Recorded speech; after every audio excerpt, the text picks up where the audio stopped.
just toss off the music.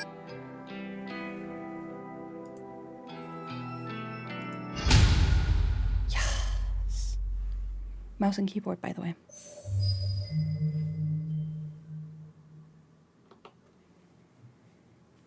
I know these bitches have been talking about me behind my back. They flash those fake smiles when I walk past. They wave half-heartedly and say things like, "Oh, hi, Emmy," or "You're the only one brave enough to pull off that look." They're all two-faced, lying assholes. I hate each and every one of them. Amano, Sachiko, Kurosawa, just look at them. Everything about them is fake. Fake lips, nails, smiles, fake personalities. Look, I'll be the first to admit that I'm a fake bitch too, but even I know I'm not as bad as them. I'm not horrible to every person I meet. Just the ones I don't like. Ugh. It's not fair that I have to work with them. I just wanted a part-time job. Nothing breezy and casual. Something breezy and casual. How was I supposed to know these delinquents would obsess over tormenting me? Amano is unbearable, but probably the least terrible of the three. She's a year younger than me and acts like she's some famous pop idol. But she's a dropout, just like me, working in this dead-end part-time job so that her parents don't kick her out of their house. She spends her evenings singing at underground bars and hanging out with shady talent agents who swear they can promote her and make her the next big pop star. She gets taken advantage of time and time again, but never seems to learn her lesson. I don't know if she's just stupid or if she really thinks she's on the right track to becoming famous. Sachiko is the kind of straight-laced girl you see at every school, studying her ass off to earn her parents' approval. The type of girl that always has the best grades, but never really has any friends. She's the kind of girl that graduates, then the reality of the real world knocks her on her ass, and she realizes she actually has no clue what she's doing. Just like the rest of us. So she settles for the first crappy job she can find. And then suddenly, it's 3 years later and she's still slaving away for those asshole managers just to make ends meet. Instead of being humbled by her situation in life, Sachiko decides to take her anger out on everyone around her. I've seen her slap customers out of frustration. Rumor has it that she strangled our boss on one occasion. Apparently, he's too afraid to fire her now. I don't blame him. I'm afraid of her too. And then there's Kurosawa. I could write an entire blog on all the things I hate about her. She's pretty, but she's very aware of it. She seems to have a new sugar daddy every few weeks. Some poor old fool that she strings along and milks dry. She must be nearing 30, but all her friends are still in senior high school. It's more than a little weird. They hang out around the train station, bullying homeless people and shoplifting from the convenience store. I'm pretty certain that she's done time once or twice. Kurosawa is an all-around terrible person. She makes Amano and Sachiko look like saints in comparison. Honestly, I couldn't ask for a worse group of co-workers. Holy shit. And yes, finally, there's me. Emi Katsuno. University dropout, part-time cashier, and up to my ears in debt. I live in a small apartment in a bad neighborhood just to keep my head above water. My apartment building is filled with deadbeats, loan shark, junkies, perverts, you name it. By some miracle, I managed to snatch up the best apartment in the worst building. Ugh, that sounds terrible. Although the place is nice, the rent is questionably low. I'm fully expecting the landlord to wander in one day and demand more money or murder me. I'm constantly worried about money, worried about my safety, worried about what the hell I'm supposed to be doing with my life. As if that wasn't bad enough, I have to work 4 days a week with the 3 worst girls I've ever met in my life. Today is no different from any other day. Amano greets me at the door, her disgustingly puffy and pouty lips pulled back in a half snarl, half smile. I can smell the sickly sweet scent of too much lip gloss from 10 feet away. Oh, hi, Emmy. You're late again, you know. Bitch. Yeah, sorry. Just let me past. I'll go clock in. Whatever. Kurosawa wants to see you. Can you, just go see her? Fine. Amano walks off. I look around for Kurosawa. The stale stench of cigarette smoke eventually overwhelms the lingering scent of lip gloss in the air and leads me to her location. You wanted me? Katsuno, I need you to process a big refund. Don't mess it up, okay? It's for a regular customer. Okay, I can do that. What am I refunding? There's a bunch of shirts on the counter. Just ring them up and refund them for cash. You can leave the money in the envelope under the register. Fine, I'll take care of it. Thanks. I'm going for a smoke break. I decide to clock in before processing the refund. I won't be paid for this shift if the company doesn't know I came in to work. I go behind the counter and retrieve the sign-in booklet. I flip to today's date and fill in my details. Done and done. The shirts that Kurosawa mentioned are lying haphazardly all over the counter. I pick them up and scan each one. They're not cheap. The first rings up at 11,000 yen, and the next is 13,000. There are 6 shirts all up, each one a little bit more expensive than the last. They don't look worn, and the tags are intact. I'm supposed to ask for a receipt or proof of purchase before making a refund, but the customer is obviously not here. Besides, the request came directly from Kurosawa, my superior, so I can't exactly refuse. The refund goes through the system successfully and the cash drawer opens up. I count out the correct amount of money in 10,000 yen bills, then pop an elastic band around the cash and put it in an envelope. I also print a copy of the refund receipt and slip it in with the cash. Job done. I slide the envelope back under the register and lean against the counter, surveying the store. I can see that there aren't many customers around. It's still early in the morning after all. We don't usually get much business until around lunchtime. I hover around the register for a while, biting my nails and staring at the clock to pass time. Kurosawa eventually returns from her smoke break. Half an hour must have passed by now. Who does she think she is? You finished that refund? Yeah, I did it just like you said. Okay. She rummages around underneath the cash register and pulls out an envelope stuffed with cash. Her fingers flick through it quickly, counting each note, and she nods as though satisfied. Good work, Katsuno. I'll pass this on to the customer next time they come in. No problem. Anyway, I'll take over the cash register for a while. You want to go tidy up stock? Yeah, okay. I'm not too bothered if Kurosawa wants to take over my register duties. It's boring standing around. I'd much rather be doing something than nothing. As I head towards a rack of untidy jackets, Sachiko bumps into me. Sorry, I didn't see you there. Sorry?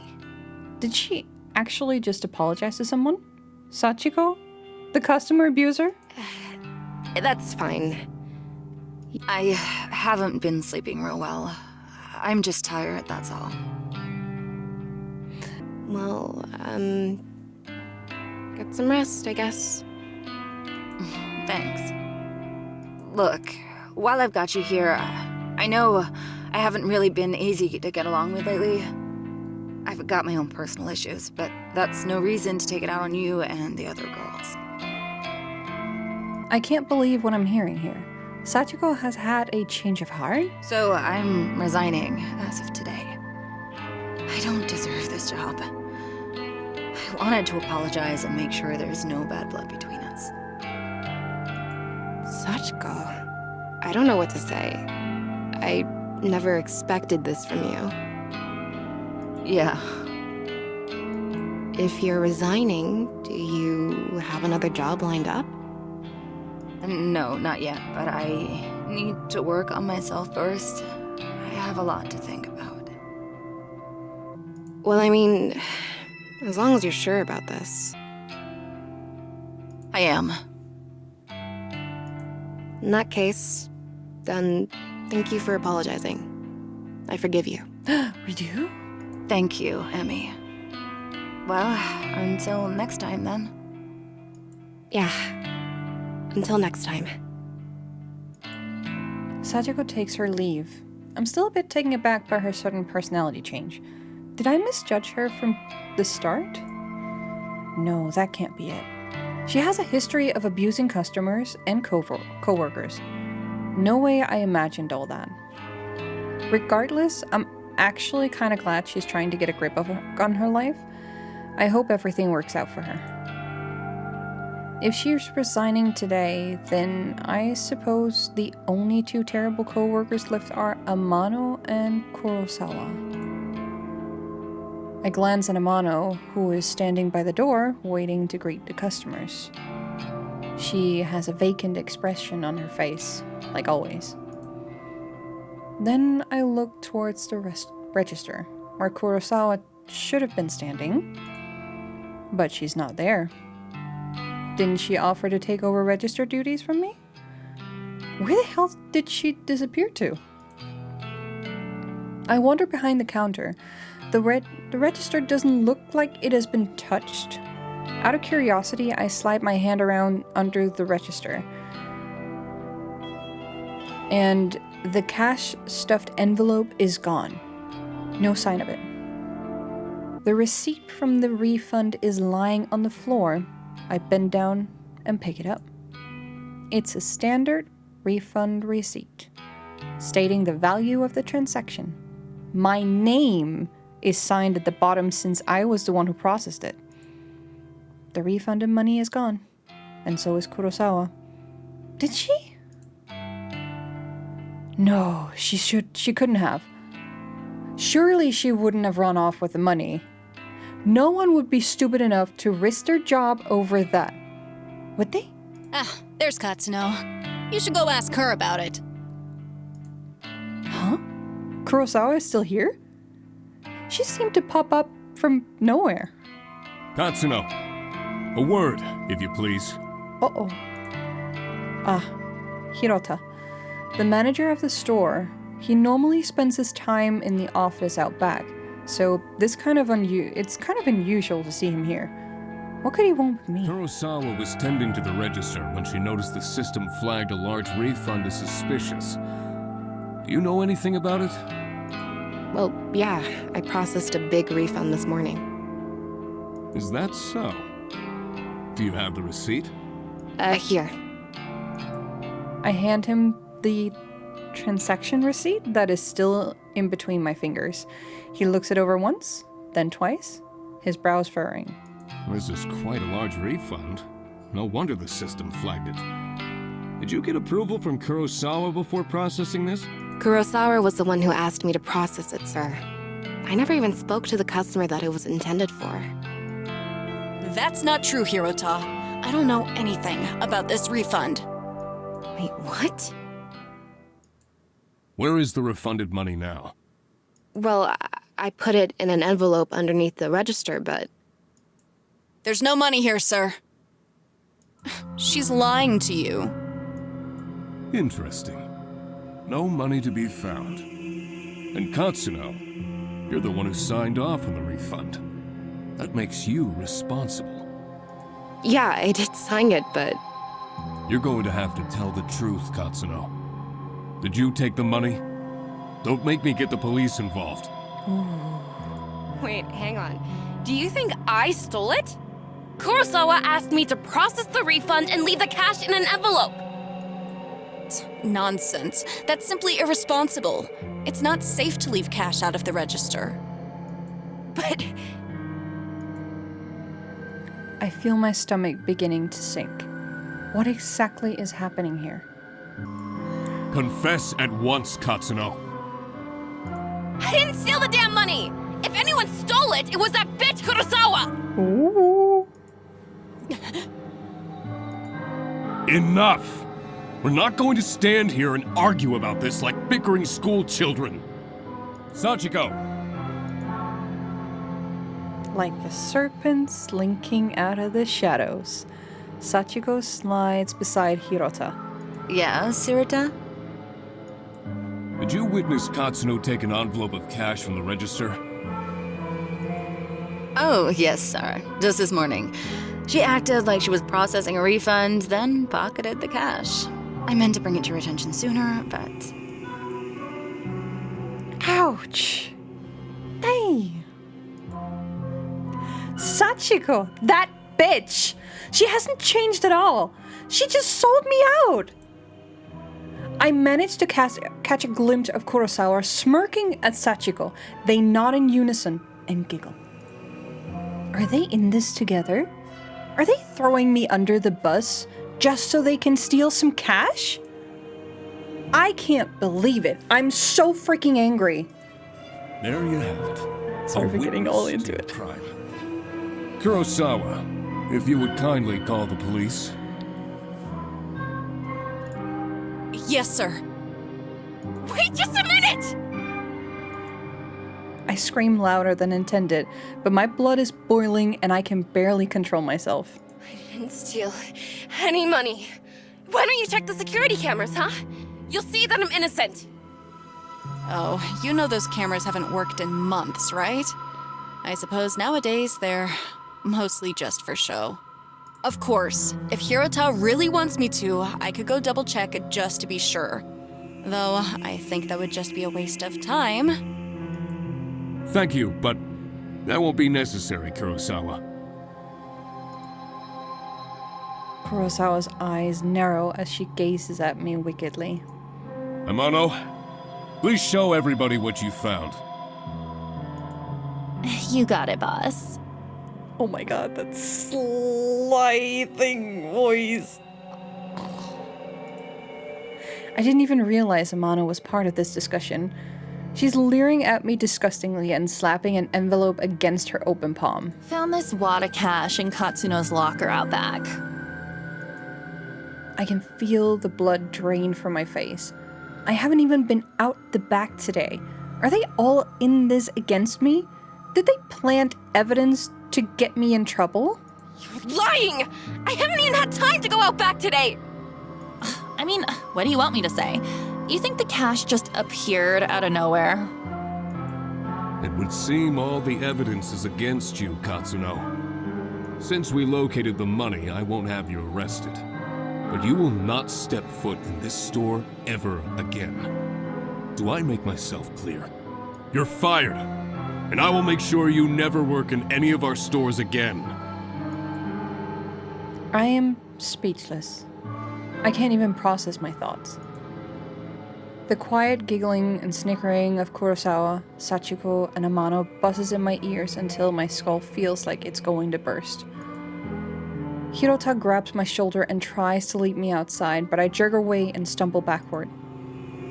My back slams into the glass window at the front of the store. Thankfully, the glass doesn't shatter, but I can immediately feel a bruise forming. I push myself forward, regain my balance, and duck towards the sliding door. See you around, Emmy. Oh well, I guess not, hey? I blink, tears out of my eyes as I dash through the storefront door. Oh, what a scene! My anger and fear and anxiety get the better of me. and it's a good 5 or 10 minutes before I realize that I've been running aimlessly through the shopping mall. I reach a hand into my eyes. I reach a hand to my eyes and wipe away the moisture and take a deep breath. I look around trying to get my bearings. The escalators, at least I know where I am. I need to sit down and compose myself. If I don't calm down, I might be tempted to return to the store and start punching those 3 absolute assholes. With my head down, I blindly charge towards the small seating area. Watch out! I collide headfirst with somebody in front of me. Without thinking, I scream out in anger. Watch where you're going! Sorry. Wait, this girl. I know her from somewhere. Katsuno? Is that you? Huh? I know you. Have we met? Yes, of course. We graduated from senior high school together. Remember? Did we? Senior high school was more than a year ago. Feels like a different lifetime. How does she expect me to remember that? Maybe. Yeah, you're Sato, right? Aoi Sato? That's me. You do remember. Well, kinda. Sorry. I've had a crappy day. I just got fired, so I'm not thinking straight. You got fired. I'm really sorry. You bumped into me pretty hard. Are you hurt? I'm fine.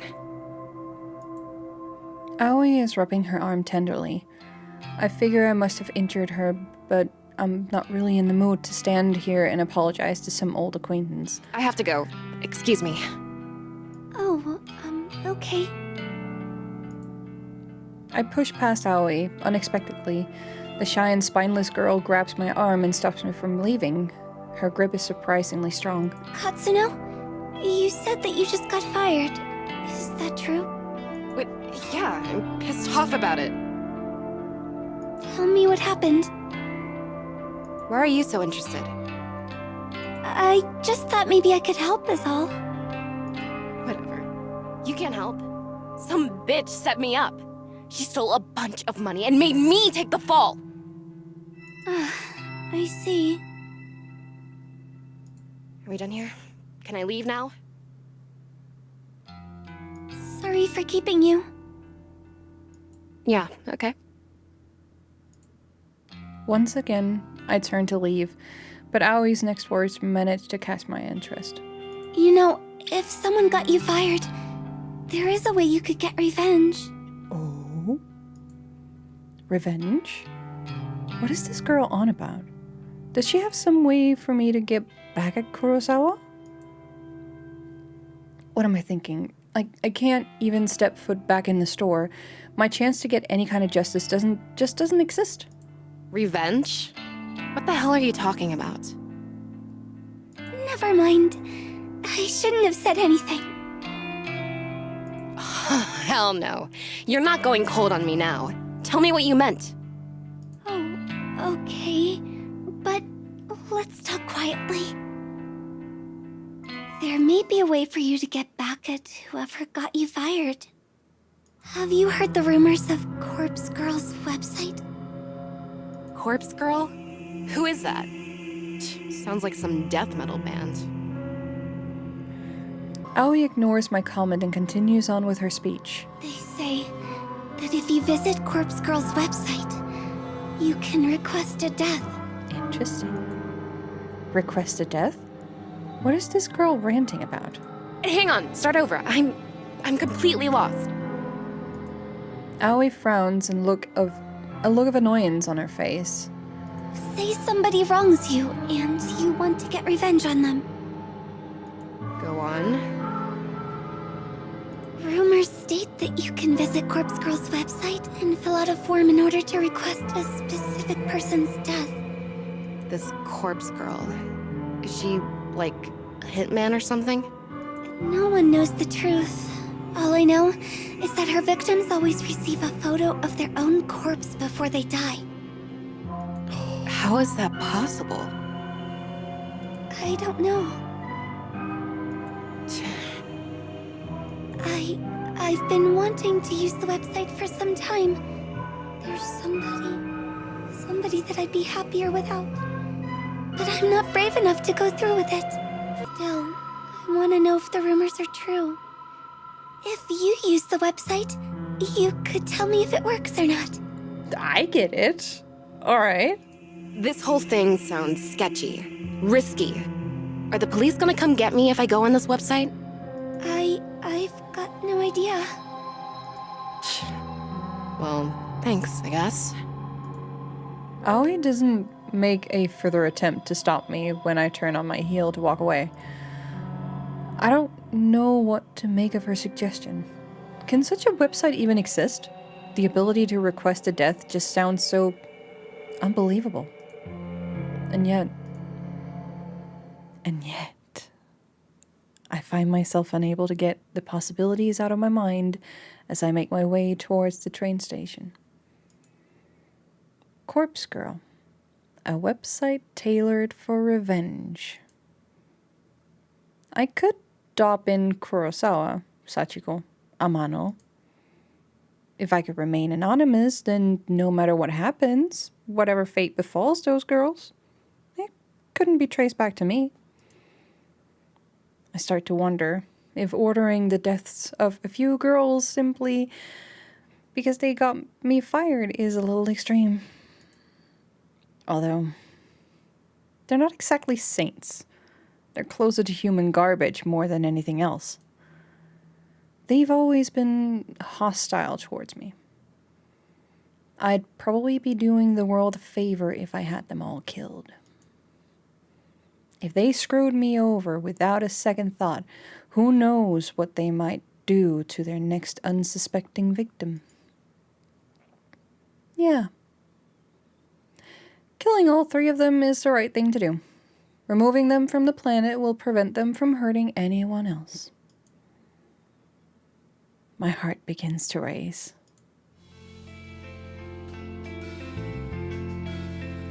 The trip back to my apartment is boring. The train carriage is nearly empty, save for a few junior high school boys and a couple of women in business attire. I have a few seats all to myself, so I sprawl out and check my phone for messages. When I feel confident that no one in the carriages is watching me, I decide to search for Corpse Girl's website on my phone. I don't exactly know how easy it will be to find. Maybe I should have asked Aoi for the address. Well, a quick search shouldn't be too hard. I begin to type. Corpse Girl's website. A few results pop up on my screen, but none of them seem relevant. There are links to a funeral service and anime fan sites, but nothing really matches what I'm looking for. Maybe this was a bad idea. I should probably delete my search history. Maybe just one more search. Corpse Girl, request, death. My phone seems to lag for a few seconds as the search is submitted. Then, a fresh list of links appears. The top result catches my eyes immediately. Corpse Girl, revenge at your fingertips. This must be it. I click the link and the website loads immediately.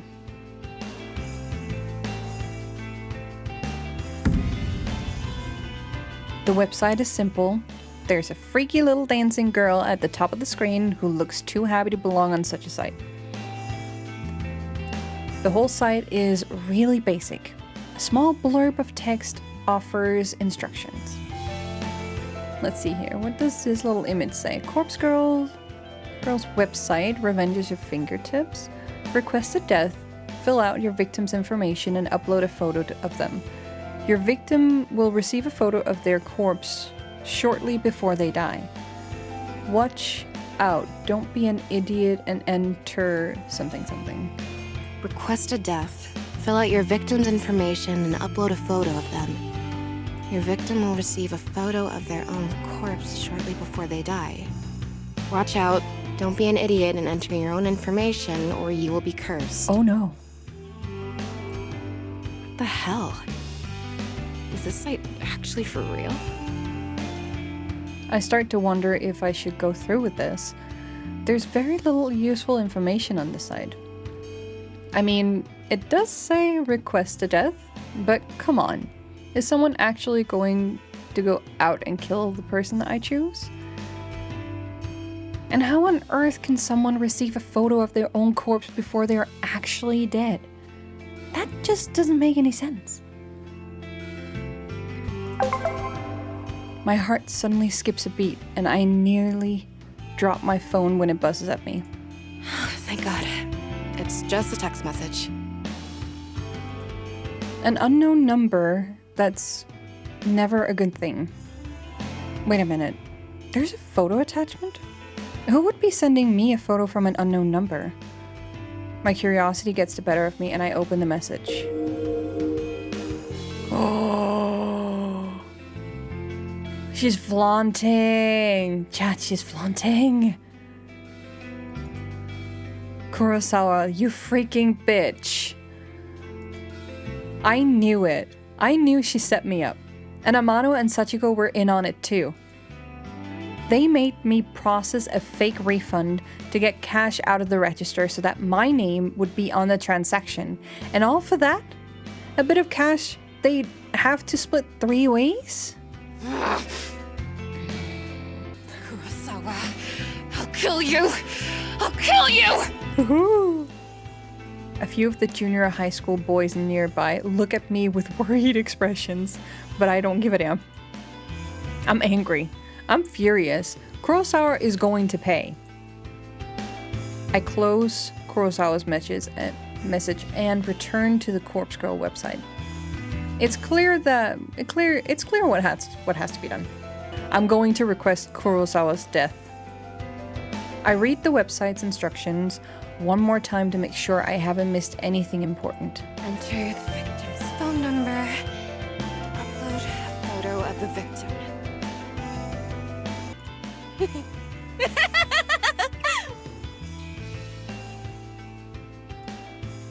I can't believe it. Kurosawa just signed her own death sentence. She sent me a photo of herself and her phone number was included with the message. I fill in the phone number and upload the photo, my hands trembling the whole time. My thumb hovers over the submit button. I feel it chill down my spine. My face turns pale and I immediately feel cold and clammy. Is Kurosawa really going to die if I use this website? Or is this all a sick hoax? I run through the possible outcomes in my head. First possibility, nothing happens and Kurosawa is none the wiser. Second possibility, Kurosawa gets pranked by whoever is running this website. Maybe the administrator gets a kick from tormenting people? Kurosawa might just receive some spam text or something like that. Third possibility, Kurosawa dies. She gets murdered, or some elaborate scheme is concocted to make her die accidentally. My lips curl into a frenzied smile. I like the third possibility the most. Can we hack the website? Possibly. I slam my thumb down and smash the submit button. Prepare for the end, Kurosawa. When I get home, I can barely contain my nervousness. I'm shaking as I open the door to my apartment. By the time I walk through the door, the sun has just started to set behind the backdrop of the city. Even though it's not dark yet, I'm feeling physically and mentally drained. The drama at work this morning is the taunting laugh of Kurosawa. I feel exhausted, like I just want to crawl into bed and sleep. Despite my dipping energy levels, I can't extinguish the burning question flickering within my mind like a candle flame. How will I know when or if Kurosawa is dead? Will the Corpse Girl website notify me? No, of course not. I didn't give any of my personal information to the site. The entire thing was anonymous. And it's not like I can visit the store tomorrow and see if she comes to work. I'll be kicked out as soon as I show my face. So what do I do? That's it. I whip my phone out of my purse and open Noise, a social network app that all my coworkers are connected to. Kurosawa, Sachiko, Amano, and I are all in this group chat labeled Work Life. We use this chat to swap shift with each other and complain about the boss. Just as I was hoping, I haven't been kicked out from the group yet. I swipe through the list of chat members and tap on Kurosawa's profile. Last online, 1 hour ago. Perfect. If I use this app, I can keep an eye on when Kurosawa is active. She only has to be using her phone for Noise to detect that she's online. She doesn't necessarily have to be using Noise itself.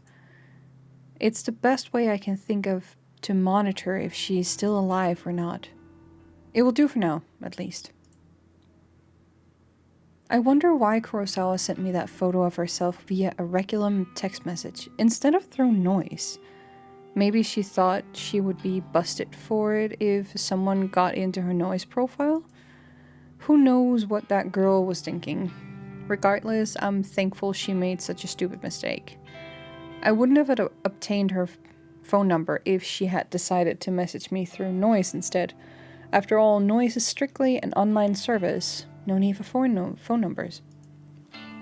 Come to think of it, where did she get my phone number from? Well, no matter. It worked out in the end. I slump down on the couch in front of the TV and keep my phone firmly gripped in one hand, my knuckles whitening. I start to bite my fingernails on my other hand out of anxiety. In an attempt to distract myself, I switch on the TV and stream some stupid reality shows. The distraction hardly works, and I find myself instinctively glancing at my phone every couple minutes, waiting for a kind of update on Kurosawa's online status. The evening passes slowly.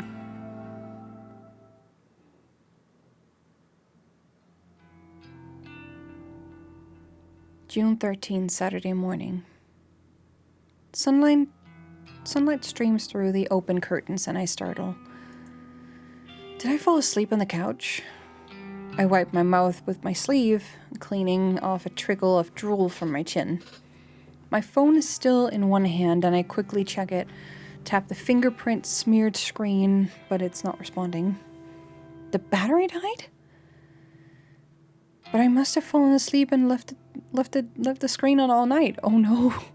A phone with no automatic screen off is kind of annoying because it drains your battery really, really fast. I race towards my charger and plug it in, anxiously waiting for just enough energy to turn on the phone screen. After what seems like an eternity, the phone comes to life. I catch a glimpse of the clock and as I swipe the lock screen away. 6:34 a.m. Like, recognize we can't see the time up here? Quite clever. They left that detail out. I open up Noise as quickly as I can and flick through Kurosawa's profile. Huh? This profile is private. You are not connected to this person. Damn it! She blocked me! I frantically navigate to the group chat only to find that I've been kicked out. Damn it! Damn it! What can I do now? I've got no way of knowing whether Kurosawa is still alive. I slam my phone down in frustration and it vibrates in retaliation. Huh? Another text message. I blink a couple of times. Who would be texting me at this hour? It might be Kurosawa again, trying to rub my face in her victory. Well, if that's the case, at least I would know that she's still alive. I hesitantly pick up my phone again and open the message. There's no text, just a photo attachment.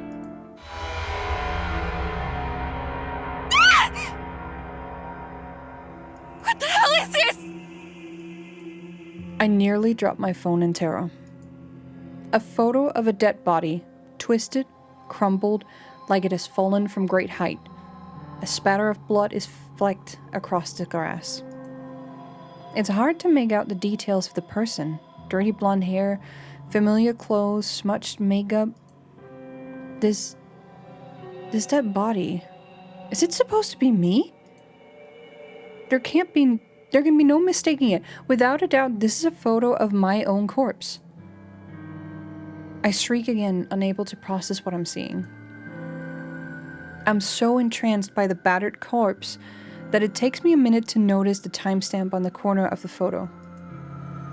It's today's date, but something's off. The time says 7:28 a.m. That's about an hour from now. I shiver involuntarily and feel the sickening sensation of bile rising in my throat. This photo... Is this a prediction of my death? Am I going to die within the hour?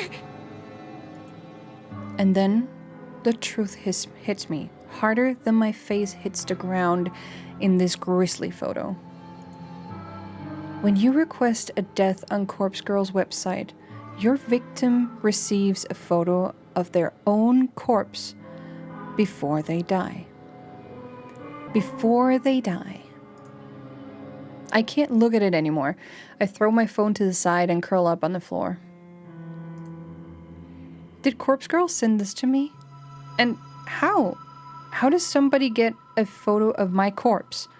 A photo that is seemingly from the future? It's impossible. It has to be a hoax. Some trick, some psycho tormenting me. Yeah, that's all it is. Someone is messing with me. Probably Kurosawa. I get up off the floor and stumble around. I'm kind of lightheaded and unbalanced, and my stomach feels queasy, ready to launch its contents through my throat at any second. I blindly reach out for my phone and finally grasp it with near-frozen fingers. The phone number that sent the photo is an unknown number, but the digits don't match the number that Kurosawa texted me from yesterday. So it's unlikely that this came from her. Bizarrely, the phone number is kind of weird. There are more digits than should be possible. I try to count them but stumble a few times in confusion. I eventually conclude that the number has 18 digits, way too many. In addition, the phone number seems to repeat its digits a lot. 666 33 666 22 666 44 666. It seems too strange to be real. Is it possible to fake a phone number? Something interesting catches my attention. Even though the caller ID doesn't recognize the number, it has data on the origin of the number. Tokyo, Japan, my very own city. Perhaps the sender of the photo can mask their number but can't hide their location. This gives me an idea, and I decide to get to the bottom of the situation, despite my head throbbing and my stomach pleading to be emptied. I punch the phone number into search engine along with the keyword Tokyo. One result. The link points to a peculiar discussion board, Noise Channel. It's an anonymous board where users can talk about almost anything. And no big surprise, it's owned and operated by the very same company behind the Noise app I use on my phone. I tap the link and I get taken to a discussion topic from less than a week ago. I quickly read through it. Topic: strange photo from unknown number. Hey, so today I got a strange gore photo from a number I don't have in my contacts. Not sure what the deal is, but it was gross though. Wondering if any hackers can trace the number or something. It's 666-33-666-22-666-44-666. Seems like Tokyo area. I'm in Osaka. Okay, thanks in advance. The topic has only one reply. One reply, RE. Strange photo from unknown number. You got this photo too? Was the gore photo a picture of yourself? I'm worried. I received a similar pic from the same number. Thinking about contacting the police, not sure if I'm overreacting. And that's it. The end of the discussion. Neither poster followed up on the conversation. It's quite weird, isn't it? It's really weird. Damn it. That's all?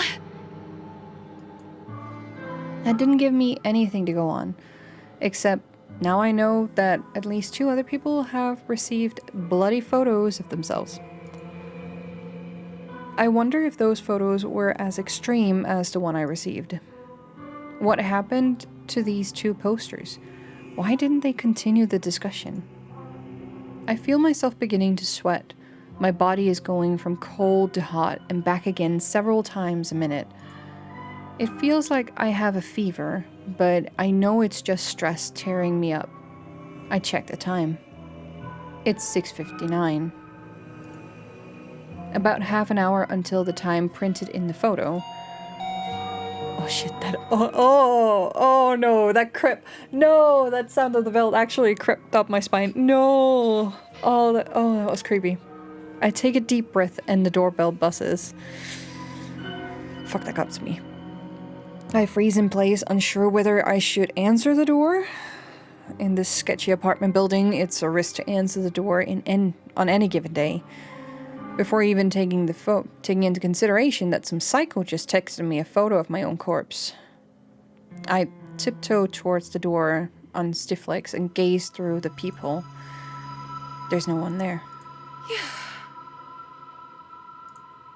I breathe a sigh of relief. Maybe I'm just on edge, and the doorbell echoed from someone else's apartment. Besides, I don't know of anyone who would visit me unannounced, especially this early in the morning.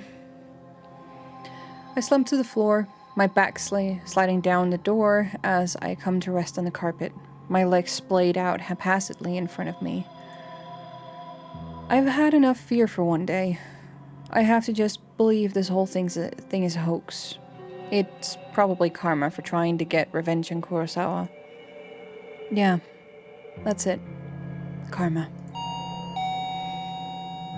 The doorbell rings again, and I scream in shock, my head slamming back against the door I was resting against. I jump to my feet and ignore the peephole. This time I simply swing the door wide open. A gust of chilly morning air sweeps into my apartment, and I shut my eyes tightly against the sudden cold. My messy hair tangles in the wind and obscures my vision when I open my eyes.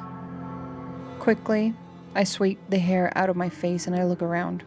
There's no one there except a metal trolley is blocking the walkway in front of my door.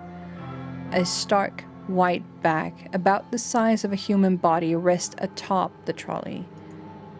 My heart begins to race as I immediately recognize what this is. On TV, they always show these trolleys used in morgues to cart dead bodies around. Dead bodies. The vomit that has been trying to escape my body all morning finally finds its way out of my mouth.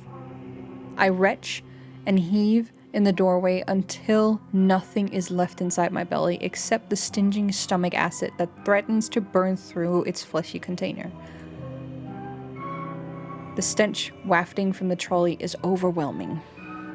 Pinching my nostrils close does little more than trap the horrific odor inside my own skull, and I gag and splutter involuntarily. My hand reaches forward as though controlled by some being other than myself.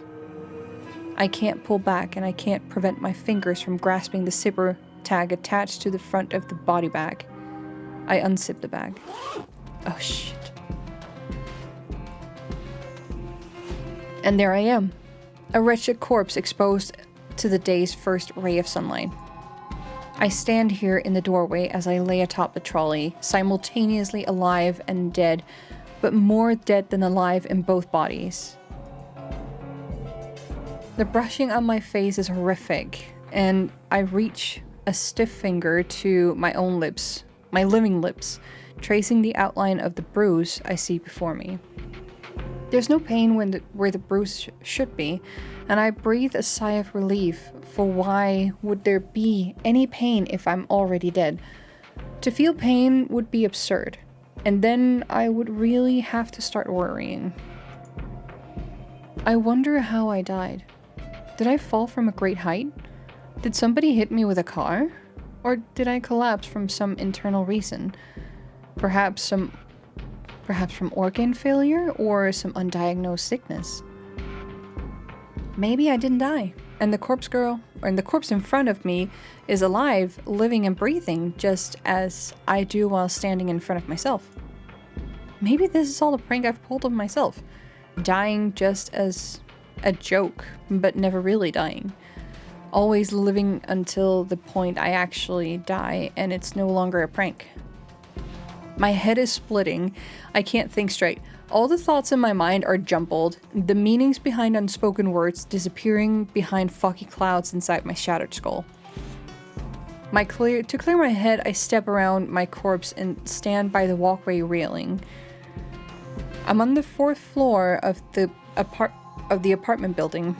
There are 2 floors above me, so I could go higher if I wish, but I'm pretty sure a leap from here will be enough to render my living body identical to that corpse on the trolley. At this point in time, there exist 2 versions of Emi Katsuno. One is living, and is me, and the other is dead, but is also me. I can choose now to be alive and dead, or be dead and dead. But I cannot choose to be alive and alive. So even if I choose to be alive and dead, I'll still only be half alive. But choosing dead, and dead is nice and clean, absolute, an indisputably solid state of existence. I grip the cool steel handrail and lean over the walkway, my hair whipping against my face thanks to the relentless wind. 4 stories below me is a small courtyard paved with concrete and decorated with the occasional shrub or flower bed. I miss the concrete by about 2 feet. Dirt sprays up into the air as my nose is crushed under my own body weight. I think about that photo Kurosawa sent me, with her smug smile and her hands full of stolen money. My teeth grind into my tongue and sever it, but it doesn't manage to escape my closed mouth. My mind wanders and settles on Corpse Girl's website. What was all that about anyway? As far as I know, nothing happened when I submitted Kurosawa's details. Maybe Kurosawa found the website as well and submitted my details first. I guess Corpse Girl got me. Well played, Kurosawa. I think I can taste the blood in my mouth, but I might just be a memory from some other point in my lifetime. A blinking light from a nearby parked car kind of irritates me, but then my vision turns blue or black, and my only concern is how I'll never truly know what.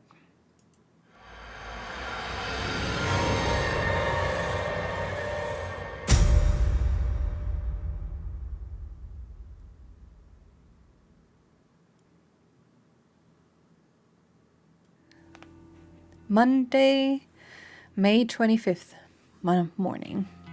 I've always liked the shape of my eyes. I can be critical about other parts of my body, but I'll never complain about my eyes. With or without makeup, I think they look great.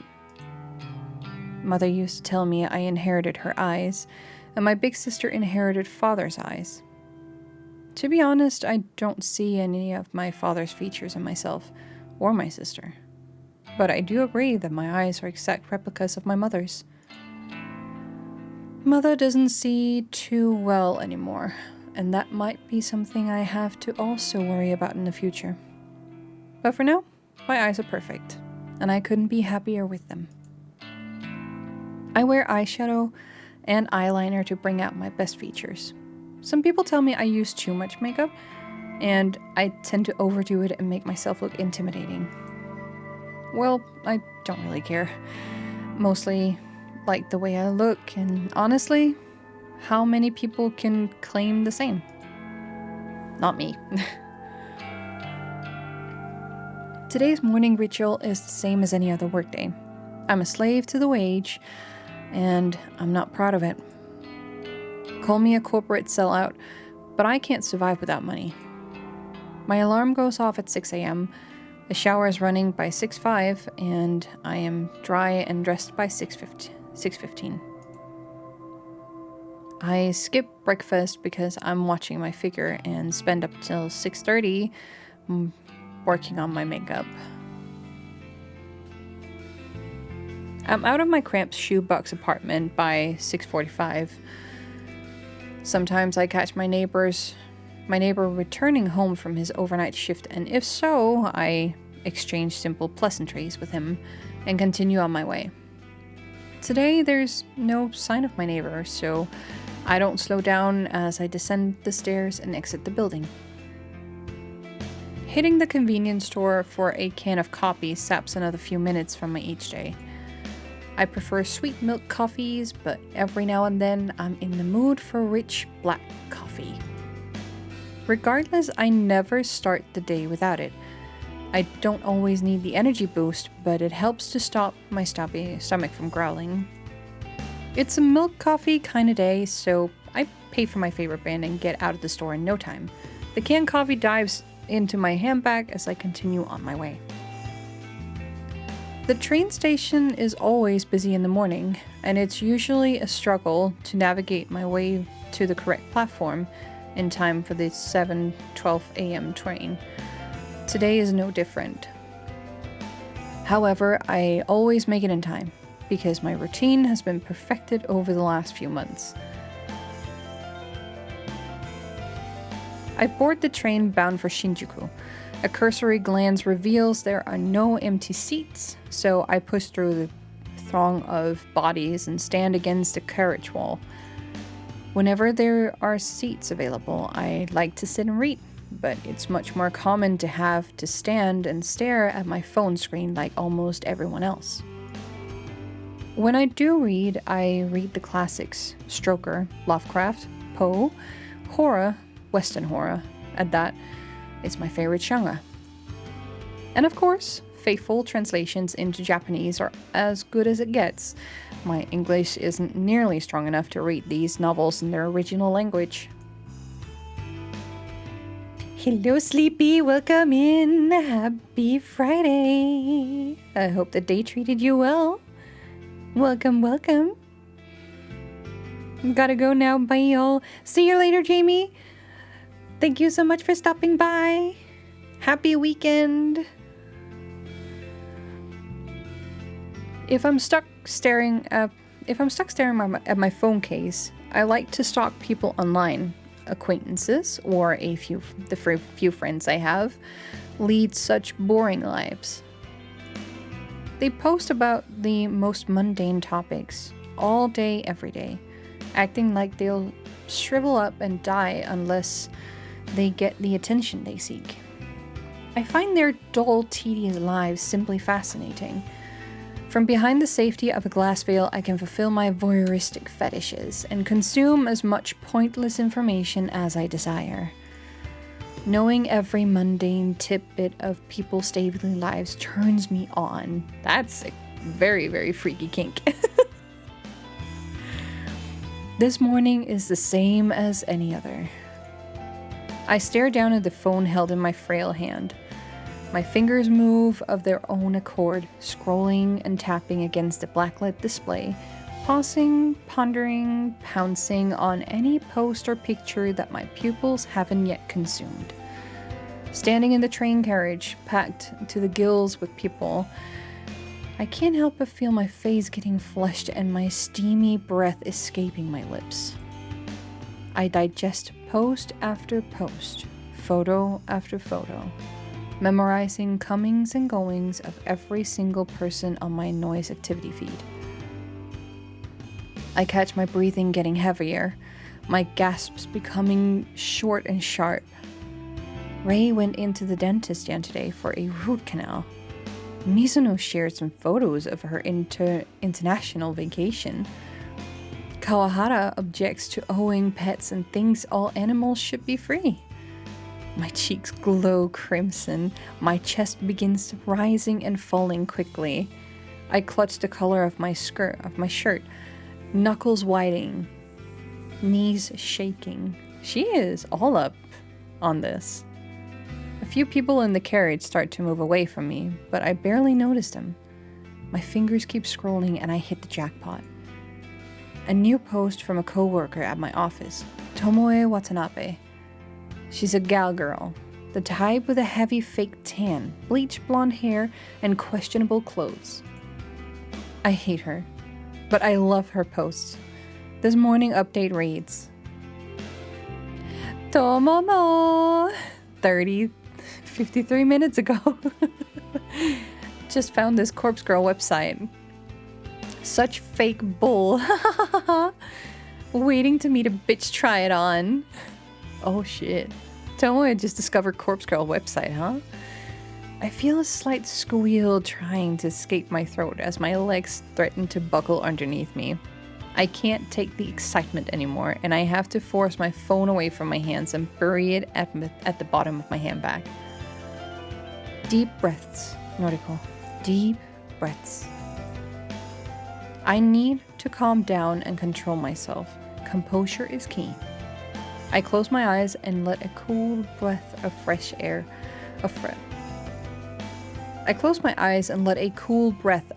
whistle through my slightly parted lips. Feeling a little calmer and no longer ready to explode, I analyze the information I just read. Tomoe wants to try out Corpse Girl's website. That's good. That's very, very good. Rumor has it that you can visit the website and request the death of somebody you know. How and if the victim dies is known to the public. Because of that, some people are pretty quick to dismiss the site as a hoax.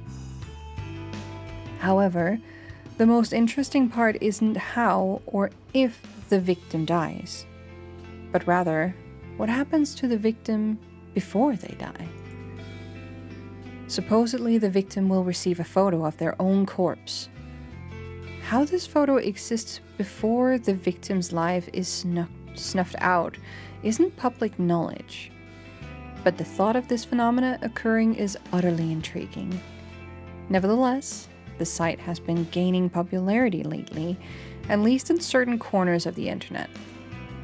Message boards like Noise Channel and other similar sites have picked up on the rumors and like to exaggerate the website's authenticity.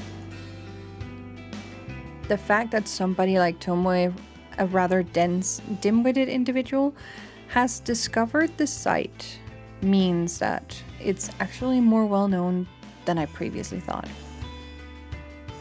It means that people are actually talking about it outside of the internet. Chances are good that Tomoe will want to try it out and request the death of someone in her office, a coworker. Me, perhaps.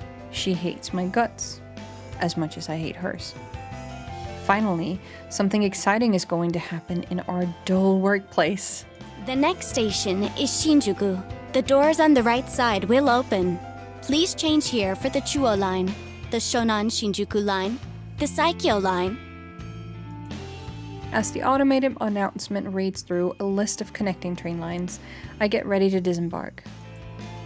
The train pulls to a stop, and I contort my body around the other passengers in an attempt to exit the train. Finally free of the tangled mass of flesh, I hasten my pace and navigate through the labyrinthine station. I take the exit closest to my office and settle into a slower walk. I'm on time, and I never desire to reach the office any earlier than needed. It doesn't take long for the looming office tower to enter my field of vision. 32 stories of office space all crammed into one sleek, slim tower. The name, Temujin, is stamped across the structure in gigantic block letters. If you're looking for this building in Shinjuku, you can't possibly miss it. Temujin carries the title of Japan's third biggest banking corporation. It's a gigantic company with other branches in Kyoto, Osaka, Sapporo, Fukuoka, and a dozen smaller cities I don't even remember. I've worked here for close to 3 months now. Not a long time in the grand scheme of things. That said, I'm only a temp, and all I do is data entry. I work on the 14th floor along with about 60 other junior employees, including gal girl Tomoe Watanabe. I don't speak to many of my coworkers. That's the way I like it.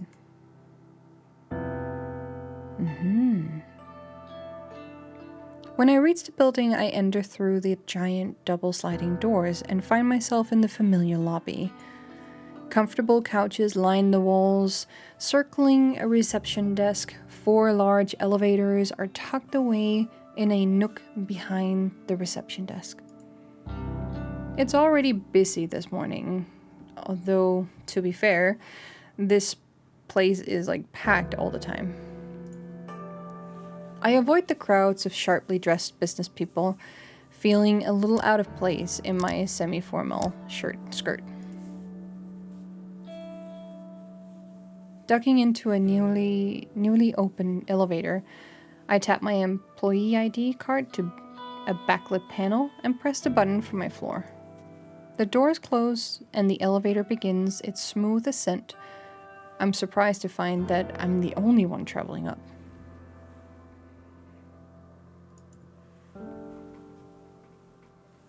I reach my floor and I listen to the shooting chime as the doors open, revealing the open layout office before me. The static drone of workspace noise fills my ears. Conversation ringing phones, fingers tapping against keyboards, photocopiers, even the steady low hum of the air conditioner contributes to the overall dim. I make my way to my desk, stationed in the middle of the floor and surrounded by a dozen other identical desks. As I walk, somebody taps me on the shoulder gently. Good morning, Kurosawa. Shinya Fujikawa, my senior, though he's really only a couple of months older than me. He's worked here for a whole year, after taking an internship straight out of senior high school. He's not an intern anymore, though I'm not quite sure of his job title. Morning, Fujikawa. How was your commute this morning? Fine, same as usual. That's good to hear.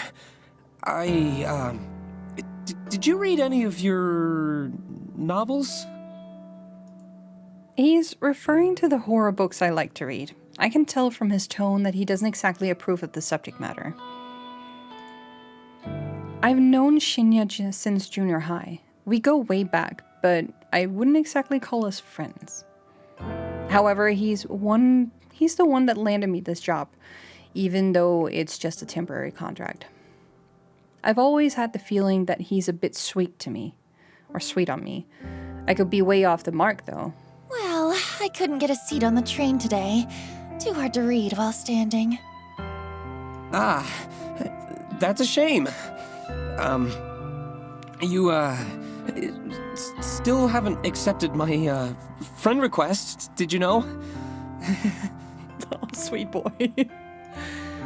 I have to fight the urge to roll my eyes. He's a nice guy, but we were connected on Noise once before, and I had to delete him. He's super obsessed with his father's detective work, and all he ever posts about is his assumptions and theories on petty crime cases. Normally, I'd find anyone on my friend list fascinating, but here's the thing.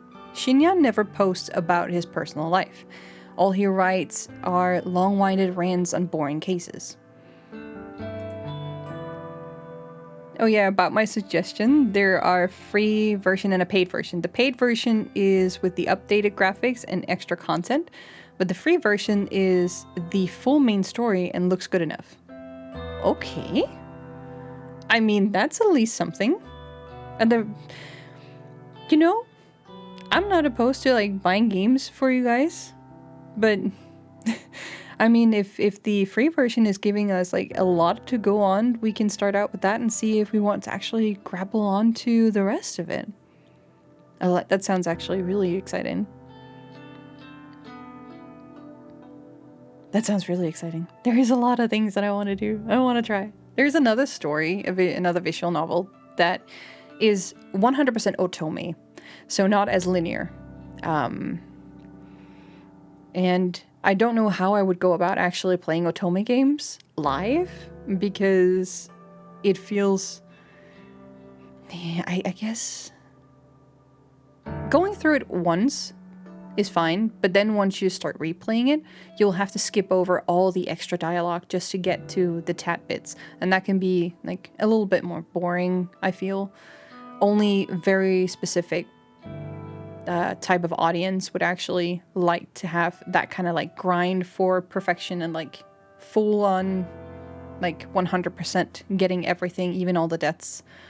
I find it interesting, but I don't know if anybody else would find it interesting. Going through visual novels that is a little bit more linear, but also have potentials for death if you make a wrong choice somewhere, but it doesn't like branch out into something too extreme. It's a little bit more easy. With otome novels, it's usually like harem style for girls, where you would have like a bunch of different branches in storyline. So it's not everybody's cup of tea. But there is one that is surrounded by the mafia and everything, and it was just like one of my favorite ones. One of the more hilarious ones is that like I have not been able to get a good ending, an ending where I live. I've always gotten the death. I've always been killed in that story, and yet I still come back. I come back to it every now and then. It's so funny. It's also only on my Switch, so I would need a capture card for that. No. Don't know. We'll see. Let's continue. It's far beyond the amount of dullness even I can stand. I fish my phone out of my handbag and pretend that I'm looking at noise. Oh, how about that? Looks like I don't have any incoming friend requests. I quickly dip my phone back into my bag. How peculiar. Well, I'll try and nudge again later. Sure, no problem. Well, anyway, I better get to it. Work hard today, okay? You got it. Shinya offers a formal bow and goes on his way. Before I can take a step towards my desk, a mocking voice whispers in my ear. Ugh. How long are you gonna lead on sweet little Shinya? I shiver and find Tomoe Watanabe lurking right behind me, buzzing around my neck like an irritating mosquito. Bzzz. That poor boy really has the hots for you. When are you gonna tell him you're a cold-hearted psycho? Wow. Listen, I'm not leading him on, and I'm no psycho. Huh. Sounds like something a real psycho type would say, don't you reckon? Of course. This is none other than Gal Girl, Tomoe, the very same brain-dead moron who posted this morning about wanting to try Corpse Girl's website. She's the kind of person that likes to stir up trouble and instigate conflict. She's had her vacant eyes on me since the day I first stepped into the office. She loves to torment me at any chance she gets. Maybe I rubbed her the wrong way somehow, though I'm not sure what I ever did to her. Even though she's a data entry temp like me, she's worked here just a little longer than I have. Unfortunately, that means I have to defer to her as my superior, and in this professional environment. She knows as much and likes to take advantage of the fact as often as possible. It's funny, you know. He don't look like the type of skank to lead on a goody-goody like Shinya. I told you, I'm not leading him on. Well, if you're not interested, maybe I'll take him out this weekend and tongue him at the cinema. Oh, no. Gross. Do what you want, but I doubt he's into someone with your, looks. Oh, yeah? What would you know? You think he likes your flat chest, little Miss Gothic Lolita? I know I should shrug off comments such as this, and normally I would. But backing down from Tomoe isn't something I can do easily. I'll give you a tip. Guys like Shinya are smart. Clever. If you want to impress him, don't let him know your head is as full of air as your inflatable breasts. Oh, shit. A flash of crimson lights up Tomoe's face, and she looks ready to lash out at me. A group of coworkers, juniors like us, look over to us in concern. Tomoe takes a step back from me, but not before signaling a rude gesture with her fingers. We ain't done here, Noriko. Watch your back. I'm trembling. Tomoe walks away and I breathe a sigh of relief. If it wasn't for having to deal with her, I wouldn't dread coming to work every day.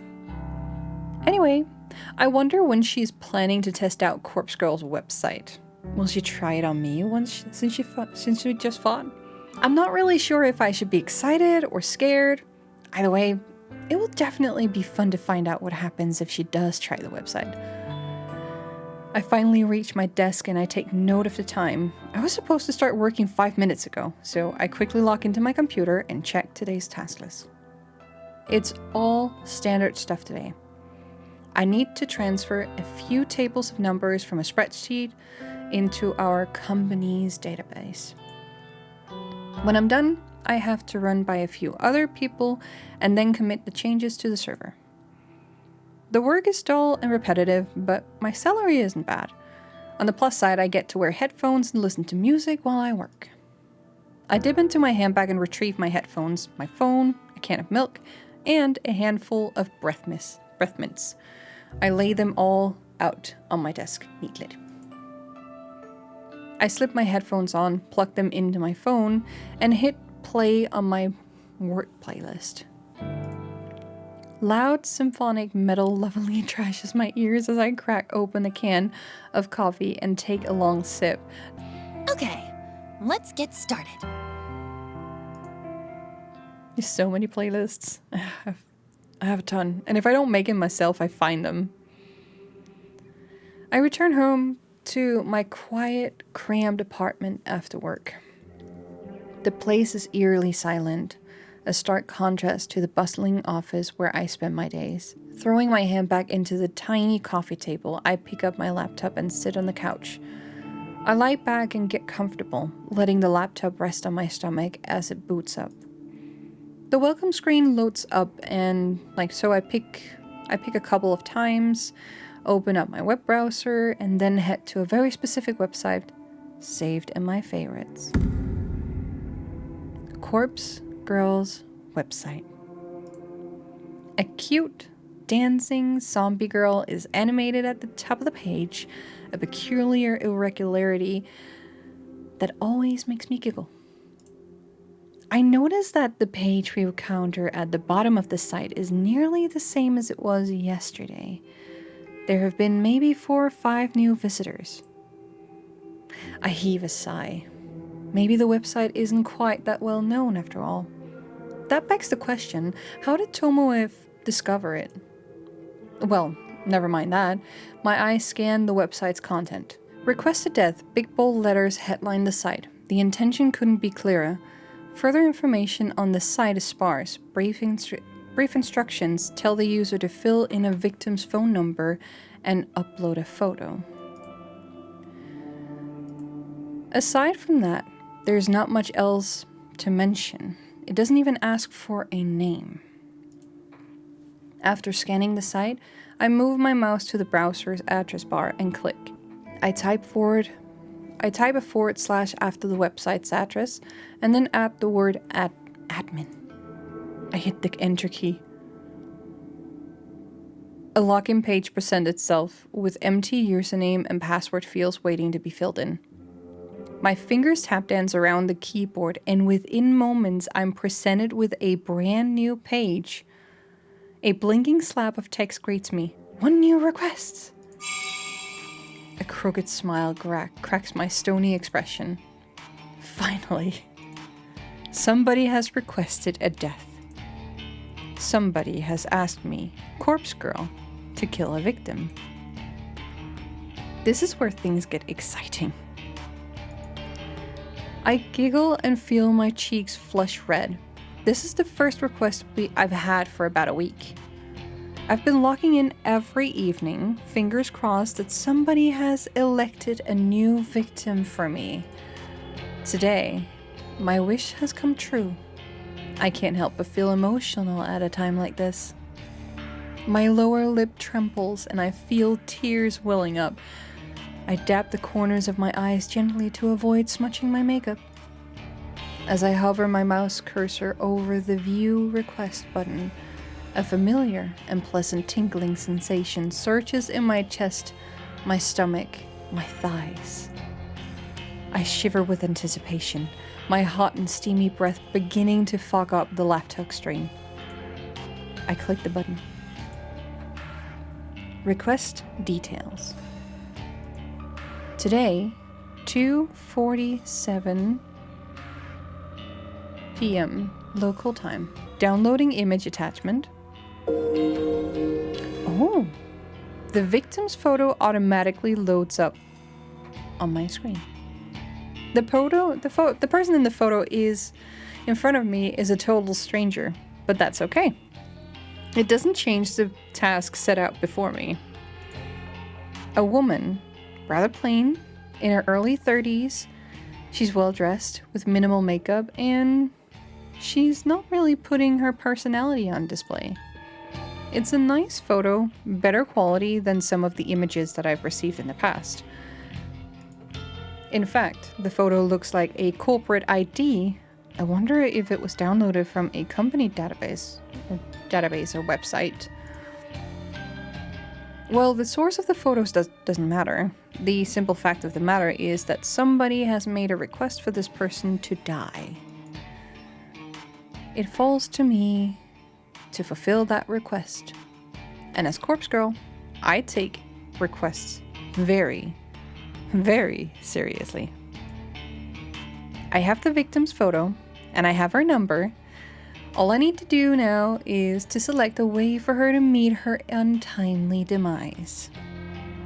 I've previously thought about including an extra field on my website, an option for the user to choose the way they want their victim to die. After all, it would reduce the amount of strain on my creativity if the method was decided for me. But after careful consideration, I decided against it. Some people are sick, twisted. The cause of death could be far beyond my means and impossible to achieve. Therefore, allowing the user to define the cause of death is just isn't feasible. Instead, I'll stick to my current modus operandi. Everything depends on the quality of the victim's photo. If it's detailed and the victim's features are easily distinguishable, then I can be rather creative with the cause of death. Perhaps the victim's face suffered grotesque burns, or she has an iron stake thrust through her skull. However, the victim's photo is low quality and doesn't provide enough detail to identify the subject. I have to resort to the default cause of death. A terrible, unlucky fall from a great height. Maybe she slips, or maybe someone stumbles into her and sends her tumbling over a rail. The end result will be the same. A swift, crushing death from on high. The victim will end up face down on the concrete, completely unrecognizable, save for her clothes and accessories. is not my favorite cause of death, but in some cases it's necessary. Regardless, it is still a valid way to fulfill the request. For now, it's time to get started. I can barely contain my excitement. I squirm against the couch, crossing and uncrossing my legs in vain attempt to dissipate the heat rising through my body. Taking a deep breath, I try to calm down my nerves and get to work.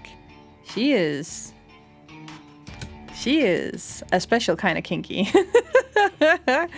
This corpse girl is a special kind of kinky. I really like her writing. The character they made for this is very fun to read. The victim will receive a photo of her own corpse, timestamped with the date of her death. It's Corpse Girl's signature move. My calling card, if you will. Seeing an image of one's own disfigured corpse is sure to strike fear into one's heart. And that is precisely the reason I take this step. To make the victim panic and act rashly. First things first, I save the victim's photo to my laptop's hard drive. I store it in a folder discreetly named System Files, hidden away in the root directory of my operating system. A password encrypted directory, of course. Next, I open up my favorite image editing software and load the photo. Looking carefully at the detail in the picture, I can see that this will be a work of art. I can really go to town with this request. I minimize the software, open my web browser, and access particular website. The database of the deceased. The DD, as it's known on the dark web. My secret weapon, the ultimate resource for my work. The DD is a collection of countless high-resolution photographs of dead bodies. Murder victims, crime scenes, suicides. If somebody has died in one way or the other, chances are good that some perverted individual has captured the moment in all of its glory. Such valuable images are essential to my work. Using these photos as a base, I can edit my victim's details into the picture. My process is simple. I start by locating the perfect corpse photo.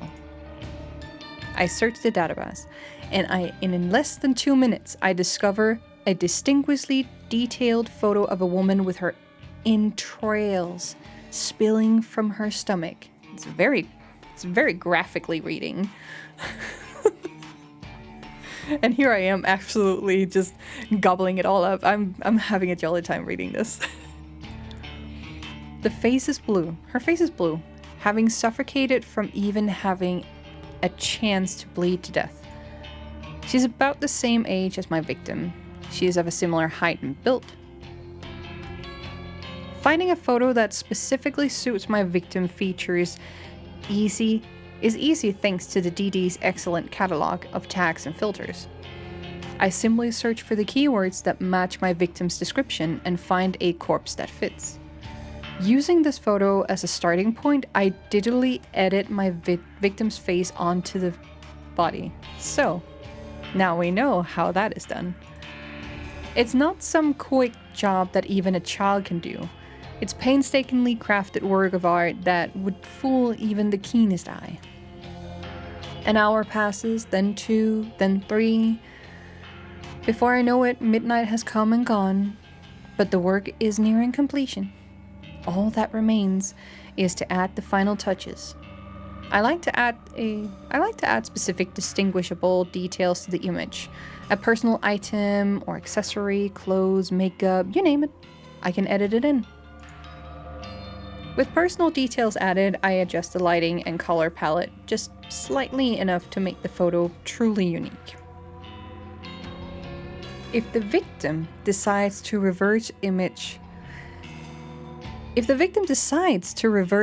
search the photo and discovers that it's a forgery, all my work would be for naught. And with that, the masterpiece is complete.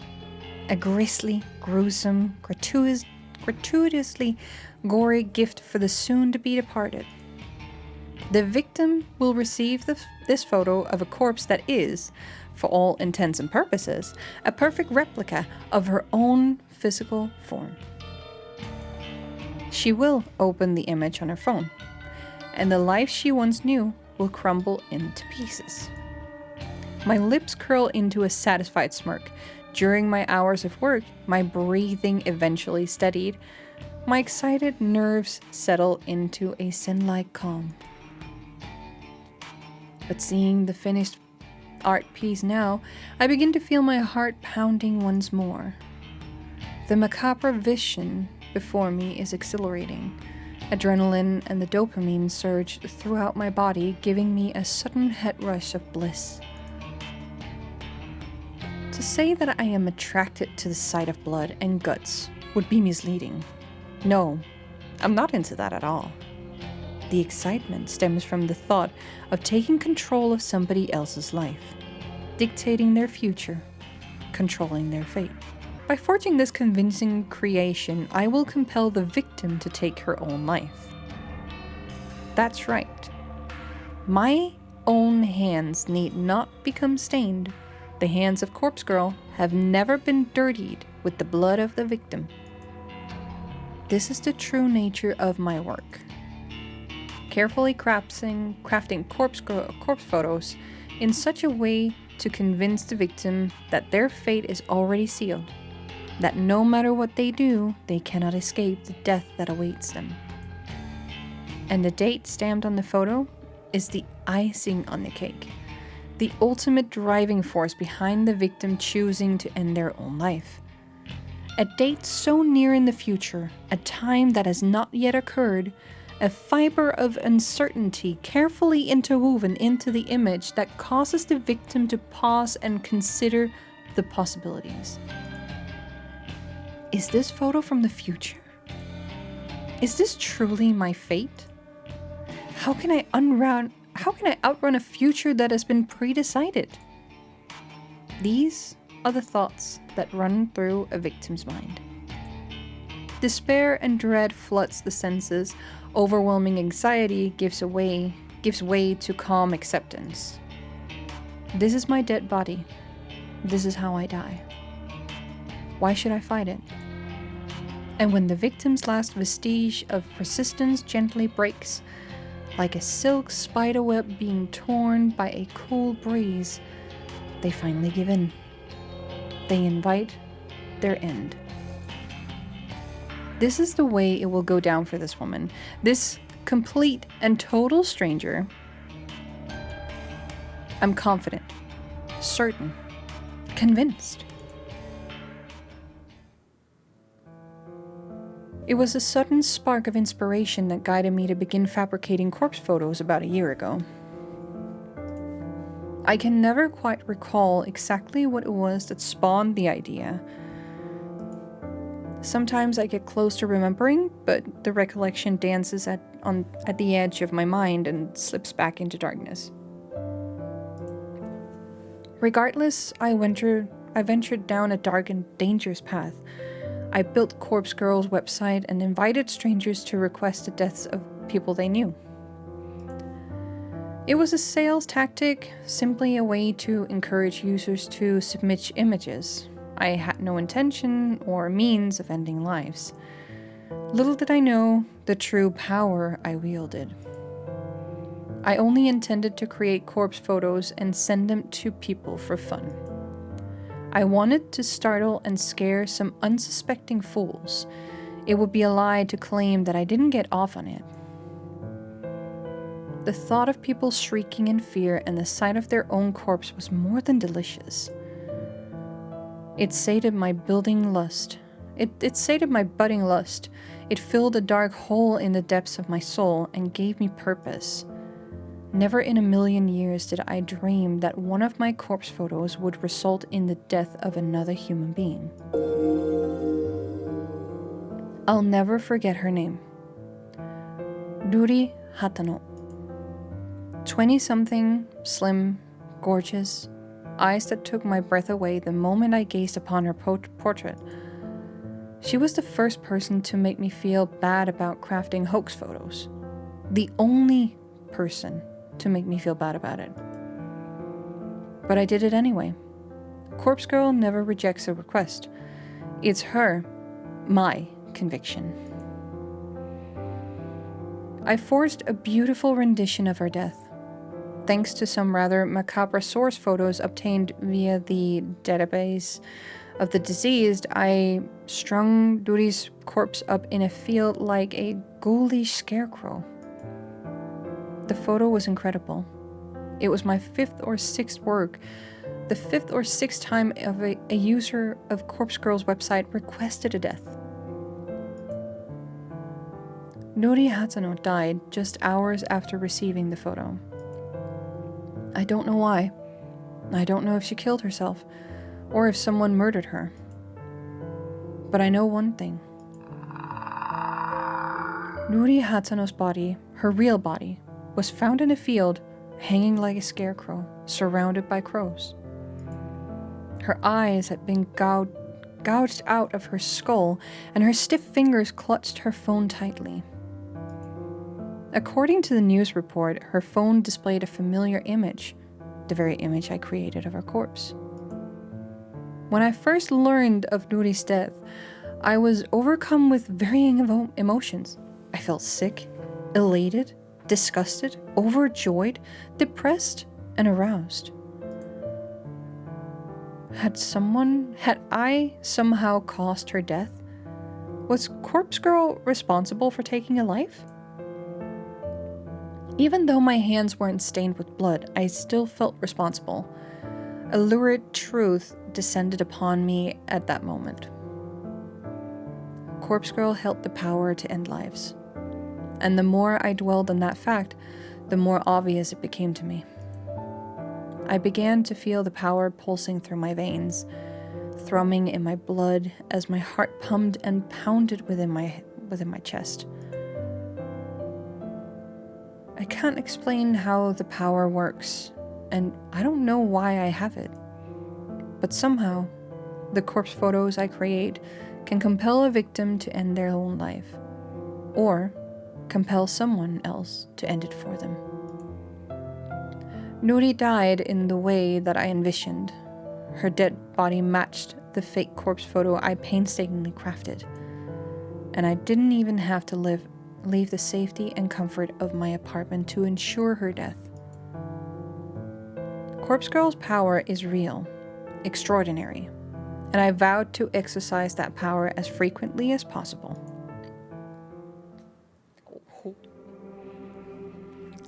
Nuri Hatano died last year. Since then, I've been chasing that rush, that thrill, that comes with snuffing out a soul. It wasn't hard to grow the popularity of Corpse Girl's website after that incident. Particularly dark corners of the internet gobbled up the news with enthusiasm, and the site saw an influx of new visitors. And, on a few occasions, I've even overheard people in real world whispering about the mysterious website that lets you request a death. I've crafted corpse photos for dozens of requests. Each photo is more convincing and realistic than the last, thanks to my ever-evolving skills. But none of my recent attempts has been successful. Not a single person has dropped dead since Nori Hatano. I'm beginning to wonder if Corpse Girl's power has fizzled out. Or perhaps I never had any power to begin with. Maybe Nuri's death was simply a fluke, a morbid coincidence. I've spent countless hours doubting myself, doubting Corpse Girl. I've tried so hard to replicate that one success. Every time I receive a request, I do the same thing as I did in Nuri Hatano's case. I edit the photo of the victim, I create a convincing corpse photo, and I timestamp it with the time of death. I send the photo to the victim, and then I leave the rest up to fate. But nothing ever comes of it.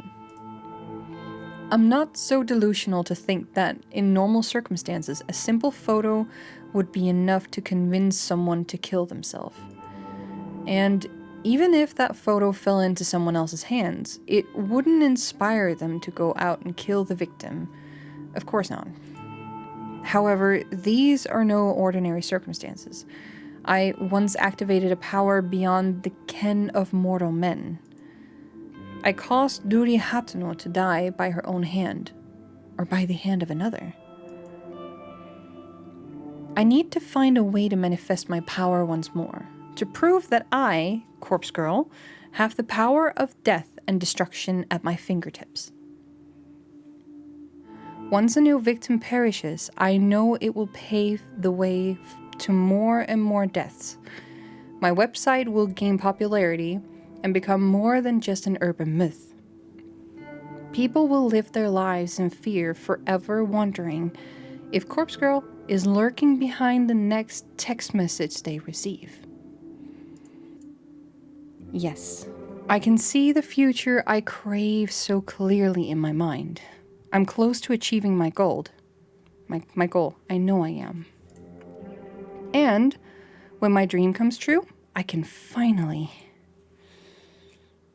what? May 26th, Tuesday morning. The incessant chirping of birds gently kindles the embers of my consciousness. My heavy eyelids open to find my body contorted before me. Legs splayed across the crowd. Oh my god, a sentence. Legs splayed across the couch in the most uncomfortable position I can imagine. I groan and twist my torso, letting my spine pop and crack until the aches in my body drift away. I need to stop falling asleep on the couch.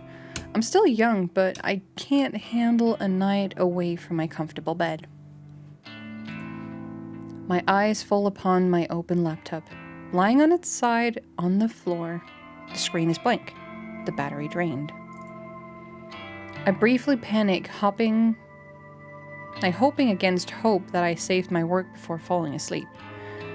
I stumble to my feet and pick up the laptop, then charge towards the power outlet. I plug in and boot up, revitalizing the mechanical beast and feeling a wave of relief in the whirring of the internal fans signify the breath of life. The screen flickers and bathes my eyes in harsh light. My eyes squint against my will and I make out the image before me. The mutilated corpse of my latest victim, perfection in picture form. The timestamp in the lower corner reads May 27, 11:07 a.m. Tomorrow's date.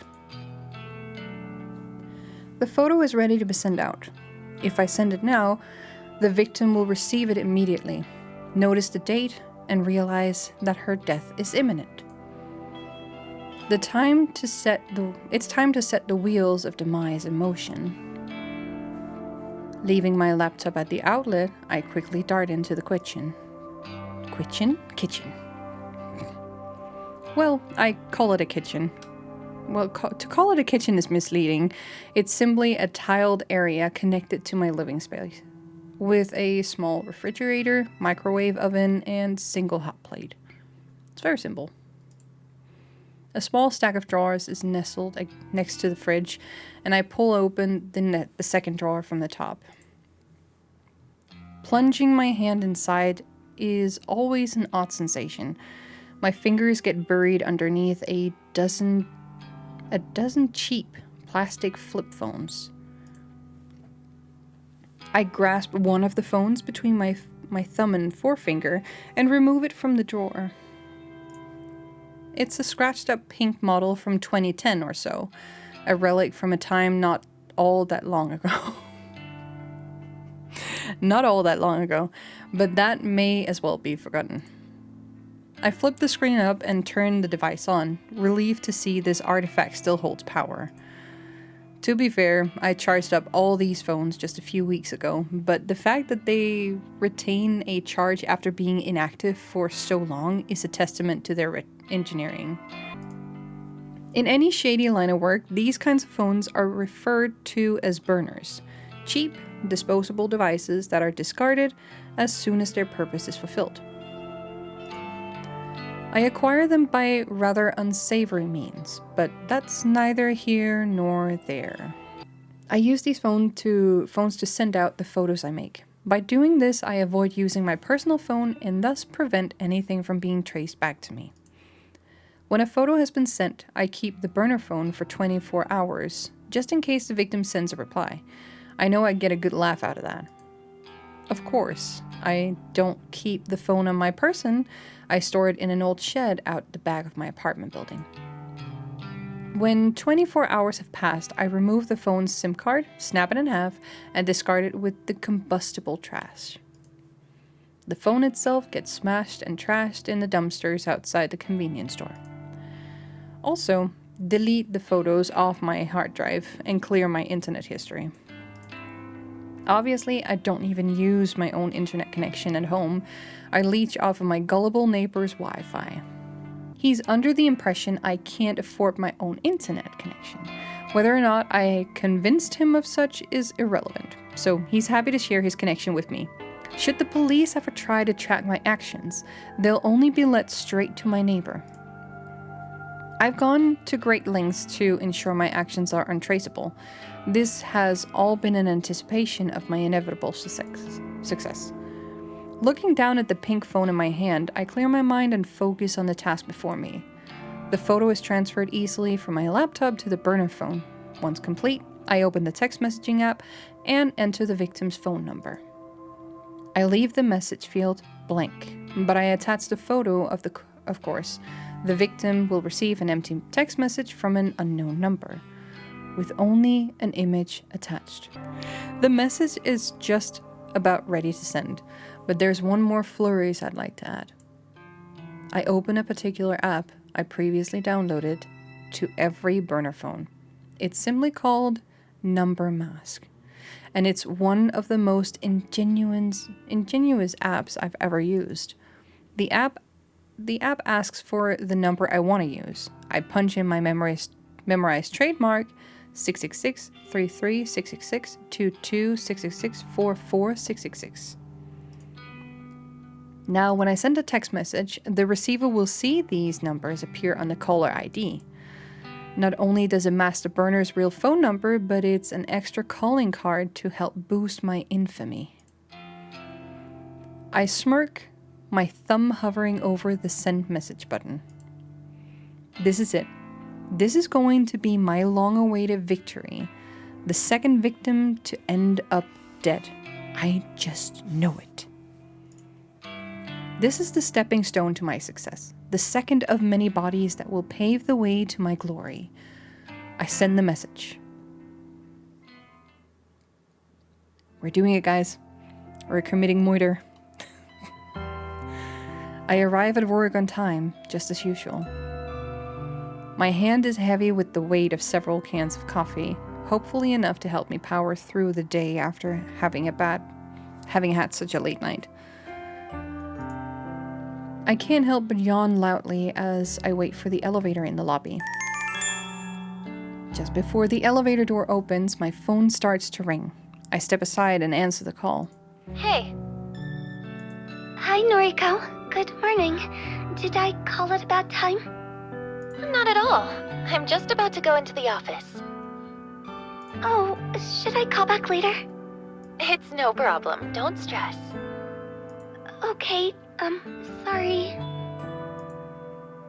The nervous, apologetic girl on the other end of the call is Aoi Sato, an old school friend from back in the day. Though we never really had any common interests, we used to be inseparable at school. She was shy, I was introverted. It was a combination that worked in our favor, even if our conversations were a little on the boring side. To say that we were no longer shy and introverted wouldn't be entirely true. Aoi has gotten better, she's definitely more outgoing, but she still suffers from a great deal of social anxiety. As for me, I'm still pretty introverted. My tolerance for being around other people has improved a bit, but I do prefer solitude, and visiting places I've never been to before puts me on edge. To call Aoi my best friend would be accurate. She's my closest confidant. Even so, she knows nothing about my part-time masquerading as corpse girl. No one does, and I plan to keep it that way. So, Aoi, what did you want to talk about? Oh, well, you see, that guy at work is still bothering me, and I wanted to see if you had any more advice for me. Ah, jeez. The older guy that always hits on you? Yeah. What a creep. You're 19, for God's sake. He must be, what, 50? I think he's 52. You know his actual age? Well, whatever. If he's still bothering you, you have to take a stand. He's not your coworker, right? Just a regular customer? That's right. Then tell your manager. Have him banned from the venue. I can't talk to the manager. I don't want to cause trouble for the company. Jeez, girl. Sometimes you need to stand on your own 2 feet. I know. Well, if talking to the manager is out of the question, then you need to be firm with the creep. Tell him you won't stand for being groped anymore. His behavior is simply unacceptable, and if he won't change, you won't serve him anymore. He's scary, Noriko. I don't know if I can confront him like that. He's always drunk. Even before he comes into the place. I try not to serve him too much, but... Are you sure you can't quit that stupid job? Working at a maid cafe really doesn't suit you at all. I thought you wanted a government position. I do. I want to work in a cozy office, kind of like you, but you know I don't have any qualifications. Why don't I see if there's anything open here? Maybe Shinya can help out.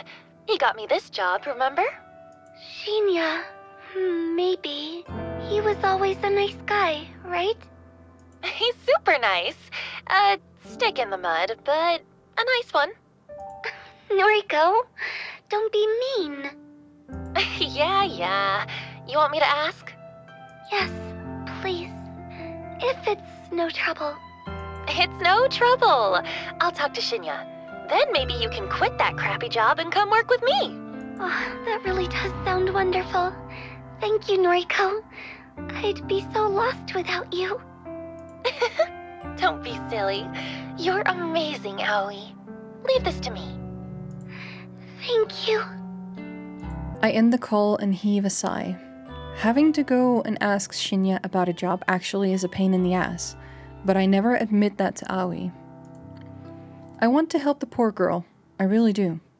I do nearly anything for her. The elevator arrives at the lobby and I step inside as soon as the doors open. Good morning, Kurosawa. Fujikawa. Good morning. Shinya takes me by surprise as I exit the elevator. Has he been waiting for me here? I wanted to catch you before we sit down to work. I sent you another friend request. Can you make sure you got it this time? Oh, yeah. Okay. What am I supposed to do when he puts me on the spot like this? I try not to groan as I get my phone out and open noise. It's impossible to hide my screen from Shinya's piercing gaze. Well, what do you know? I have a new friend request. Oh, great. It worked this time. Go ahead and accept it, please. Very pushy, this guy. Yeah, sure thing. I hesitantly accept the request. A little fireworks animation pops up on the screen with a celebratory message about making a new friend. Yay! Looks like we're officially friends now. So, can I call you Noriko from now on? I've never cared much for formalities.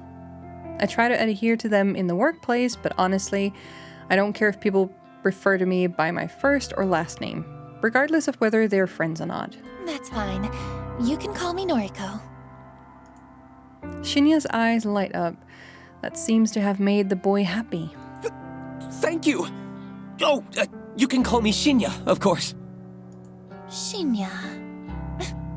Hey, We've known each other since junior high, right? Shouldn't we have been on a first-name basis anyway? Yes, that's true, but we're in the office now, you know? It wouldn't do if you started working here and called me Shinya right away. I suppose. Anyway, I'm really glad we're proper friends now, Noriko. Maybe we can get a coffee sometime. I can't help but feel he's trying to push his luck as far as it will go. Any suspicions I had about him having a crush on me are now confirmed. I brush a stray lock of hair out of my face and smile as sweetly as I can while I change the subject. Hey, actually, I wanted to ask you something. Are there any more temp jobs available here right now? Temp jobs, huh? Are you looking to pick up extra hours? No, not exactly. I'm asking for a friend who needs a new job. A friend of Noriko's. Well, let's see. We pretty much always have data entry roles up for grabs. Unless your friend wants something more interesting? Do they have any particular qualifications? Not really. Data entry is more than fine. Actually, you already know who I'm talking about. Remember Aoi Sato? Aoi Sato. Yes, I think I do remember her. That really shy girl from our school days, correct? That's her, yeah. Wow, I never knew you were still in touch with school friends, Noriko. Aoi's probably the only one. We're fairly close. Is that so? As for me, I don't really have any friends from back then. Shinya's heartbreaking confession doesn't surprise me too much. He doesn't strike me as the type of person who to have many friends at all. Sure, I'm the same, but... Oh, but what am I saying?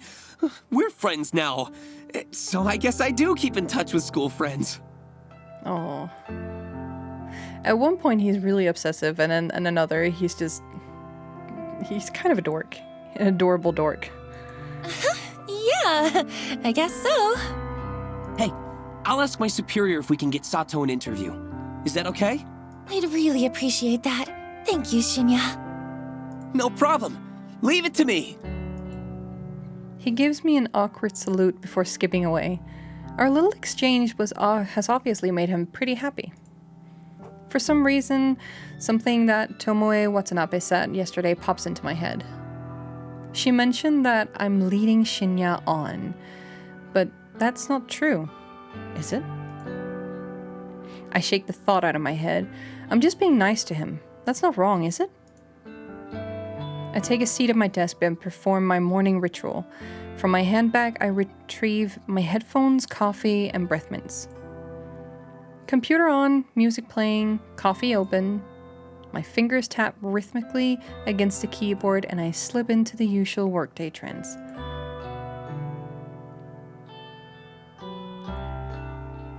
So, I see that you're connected with Shinya on Noise now, huh? My walk to the train station is interrupted by a familiar, grating voice. Sounds like both of you are getting on pretty well. How did you...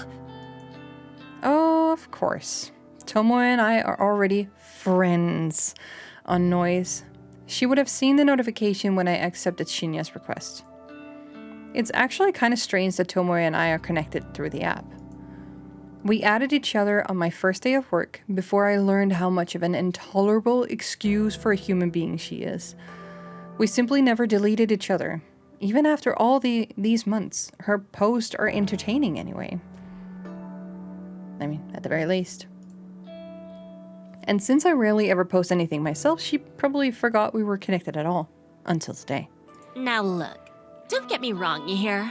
I ain't actually interested in Shinya. Nah, I'm real happy for you both, like. But what I can't stand is a skank like yourself getting some while I'm over here all dry like a desert. What the hell are you talking about? It pisses me off that guys just sluts like you, and you barely have to put in any work. Meanwhile, nice girls like me gotta put in so much effort to even get noticed. Oh, this girl trips me up. Wow. You think all of this is just natural? I put so much effort into how I look, you know? And guys like Shinya don't even bat an eyebrow at me. Wow. You mean bat an eyelid, right? Whatever, it don't matter. I'm sick of skanks like you getting everything for nothing. Look, let me be honest with you. I'm not interested in Shinya, and I'm not trying to be with him. I don't chase guys, and it's pretty rare that they chase me. You've got me all wrong. Like I'd believe you. Do you spend your time chasing chicks then? That's not your business. But you don't have to worry about me pursuing Shinya. Tell you what, any guy at the office is all yours, okay? I'm not interested. Oh, is that how it's gonna be, slut? You think no one is good enough for you, but they're good enough for me? You're just like all the other girls. You think I'm worth being pitied? You think I need it? Well, I don't want your pity. You're nothing but a fake skank. Tomoe pushes forward, her bulk forcing me off the sidewalk and into the thicket of trees bordering the path. Whoo! The burning slap across my face comes out of nowhere. I'm blinded by white stars and my entire face feels like it's on fire. The strike is hard, sharp, vicious. It happens so suddenly that I'm having difficulty processing it. I stumble, but my legs don't give quite out. My mind races, trying to put together what just happened. Tomoe hit me? Why? Why did she hit me? There's a strange sort of disconnect in my mind. My body doesn't feel like my own. Like this isn't actually happening to me, but rather I'm watching it happen to someone else. Time seemed to slow down and speed up all at once. The slap replays twice in my mind before Tomoe's hand even leaves my face. I catch a glimpse of her furious expression, red and stained and overcome with anger. I hate you. I hate everyone like you. Don't pity me. The second strike connects me with my chin and I flinch, my entire body paralyzed with pain. She hit me again? Stop! I hate you. I hate you! Tomoe has lost it. She's absolutely furious and I can't figure out what I did wrong. Her third attack is a curled fist aimed straight at my stomach. Through sheer luck or complete accident, I tumble backward, narrowly avoiding the punch and instead landing on my rear. The pavement is rough and hard, but I'm sure it feels a lot better than taking a fist to the gut. Tomoe screams and rushes at me, but I scramble to my feet and grab her by the wrists. She flails wildly, her eyes looking like they'll pop out of her skull at any given second. Her breathing is harsh and ragged, and tears of rage have caused a flood of clotted makeup to run down her face. Calm down! Calm down! She struggles against me, slowly giving in as my tight grip prevents her from attacking me further. She begins to sob softly. I hate you! I hate everything about you!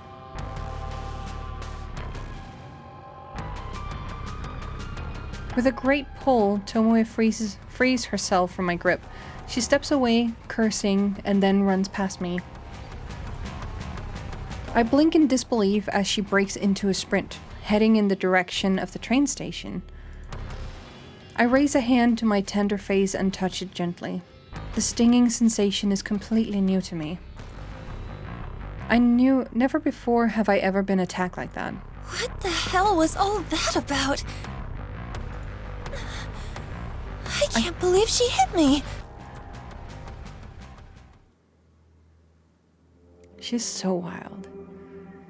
The pack of frozen vegetables pressed against my face soothes my swollen jaw, but does very little to calm my nerves. I'm still on edge after what happened today. Tomoe actually physically attacked me, all because I said something. I'm not sure what that provoked her anger. Maybe that girl is more complicated than I gave her credit for. Seems like she has her own inner demons, just like the rest of us. I've replayed the event in my head 100 times since returning home. Without confronting Tomoe about it, I don't think I'll ever figure out what incited her aggression. But I don't plan on talking to her about it anytime soon. I wouldn't say I'm scared of her, but I don't exactly want to encourage a repeat of performance. I rest a bag of frozen vegetables on the small coffee table next to me.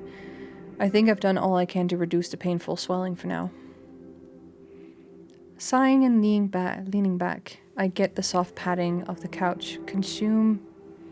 I let the soft padding of the couch consume my body as I sink deeper. My eyes glaze over as I bring the phone to my face. My fingers lazily tap and scroll as I look through a carefully curated obituary newsfeed, a list of deaths that have been reported throughout the day. Using a set of handy filters, I narrow the feed down to include only women's deaths in their age range of 30 to 50. I set the location to cover all of Japan. I immediately include any results that mention natural causes of death. I'm looking for specific cases, suicides, or, as in more often reported, accidents. It's gonna be interesting to see if this new case actually shows up. Of course, I'm looking to find out whether my latest victim has offed herself. Should this search string result in return no results, then it's pretty easy to look up recent murders. They're few and far between. Between suicide, accidents, and murders, I've covered all the potential ways my victim could die. 9 out of 10 of the search results includes a photograph of the deceased, not a photo of their corpse. Mind you, this isn't the database of the deceased I'm looking through, so... Rather, it's usually a nice, flattering picture of the recently departed, submitted by their kin to go along with their obituary. I used the photos submitted with the obituaries to compare and match with the images of my victims. This is the only reliable way I have to discover whether or not my victims have perished. If I knew a victim's name, I could easily look up their current fate, but my website doesn't ask for that information. Call it respect for the victim's privacy, but there's a lot more to it than that. But that's a topic to dwell on another day. Tonight's search turns up no solid leads. I'm disappointed, but this result isn't entirely unexpected. After all, I set the date on my latest victim's photograph to tomorrow, so there's still time for her to freak out and end it all. I decided to go to sleep early tonight. I'm not even feeling hungry enough to eat the cheap convenience store meal that's been sitting in my fridge since yesterday. Though if I go to sleep now, it will feel like tomorrow arrives sooner. Tomorrow. I'll have to see Tomoe at work. There's no way I can avoid her, since her desk is so close to mine. The idea doesn't sit well with me. On the other hand, my victim might conquer herself, which would definitely make me feel better. It could very well be my next success, and the suspense is just about enough to kill me. Tomorrow.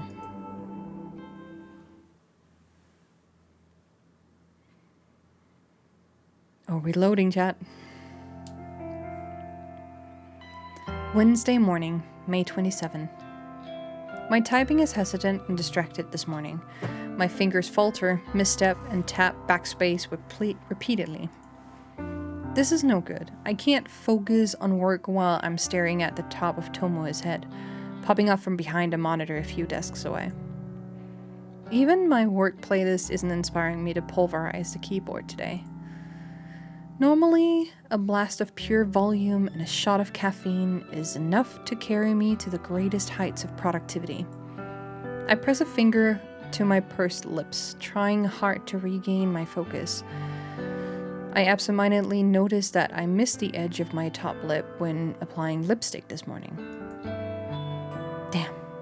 I'm really out of sorts today.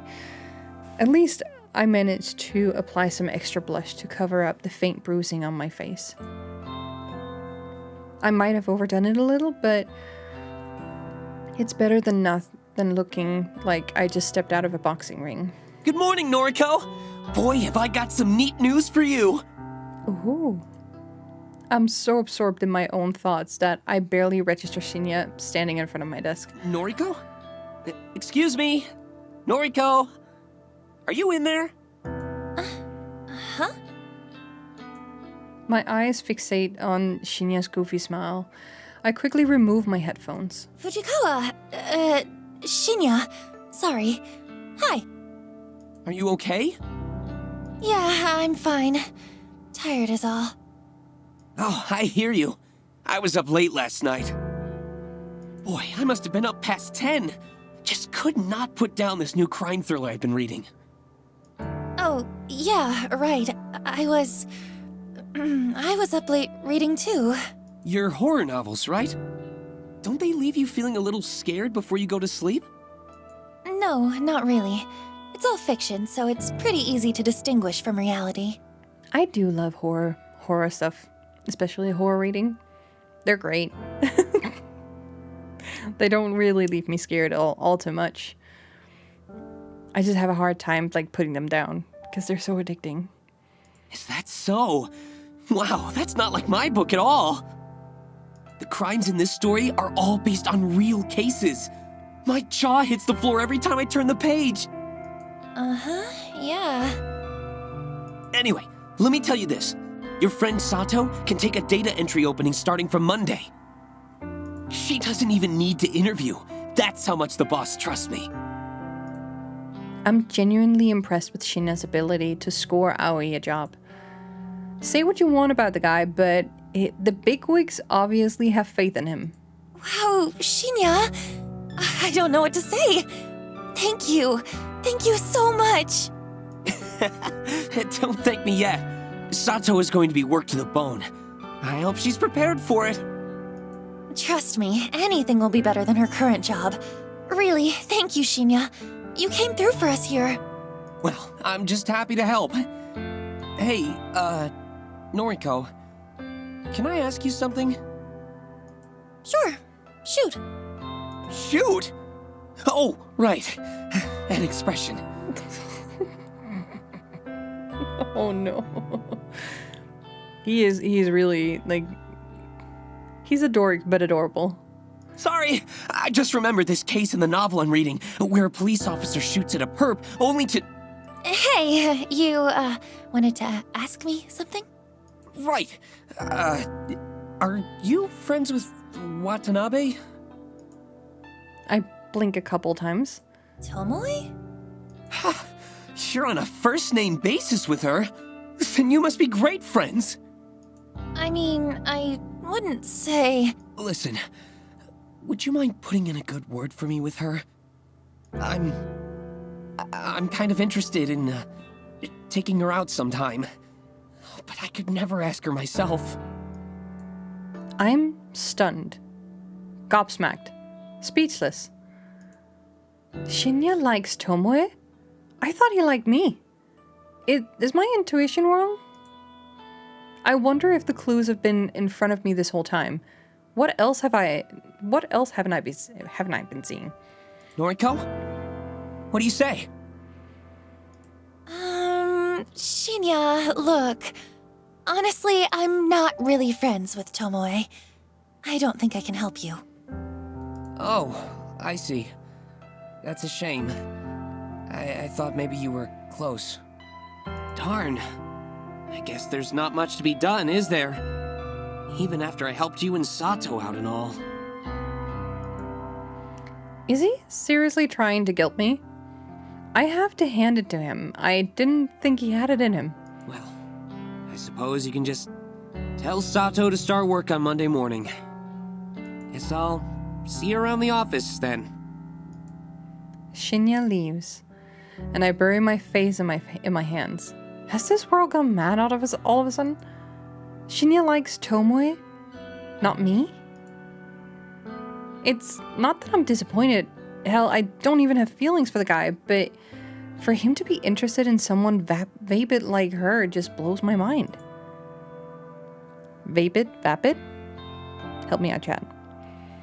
To add to the insult, literal injury, Tomoe assaulted me yesterday. She has a vicious, violent side to her that Shinya doesn't know about. He could be in real danger if he pursues her. I'm completely unable to process what I should do. Shinya scored Aoi a job, and I'm truly thankful. Do I feel like I owe him one? Should I ask Tomoe out for him, or warn him about her? I need to clear my head. I decide to step away from my desk and visit the restroom.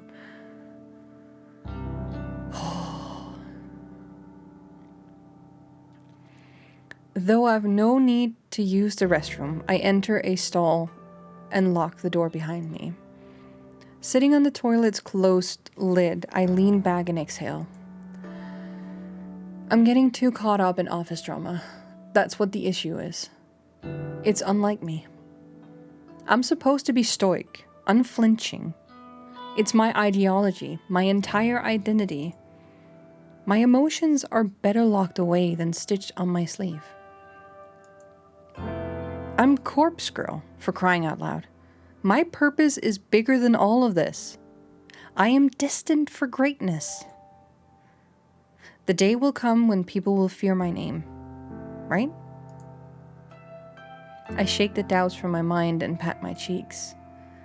I'm doing all of this for the right reasons. I know I am.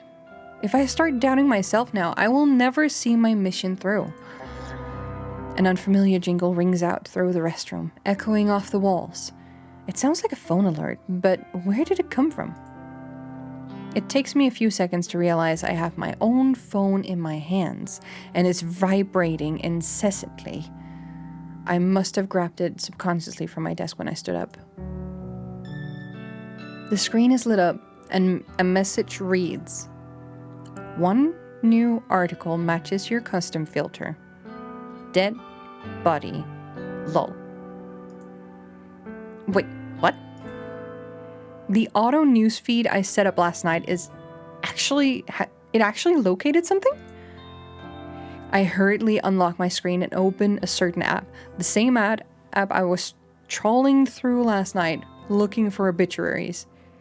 A little unread mail icon sits at the top of the screen, blinking and particularly shouting for my attention.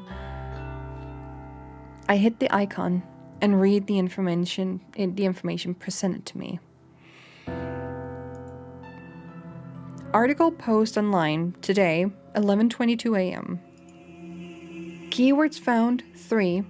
Miss, accident, numerical data range 30 to 50. Image data found, yes. Wednesday, May 27th. Miss Akane Tsurumaki, 36, of Chiba Prefecture, was pronounced dead this morning at her personal residence, 8:38 a.m. The chief coroner reports that Miss Tsurumaki was involved in an accident resulting in self-asphyxiation. Miss Tsurumaki is survived by her husband, Mr. Goro Tsurumaki, 42, and their daughter.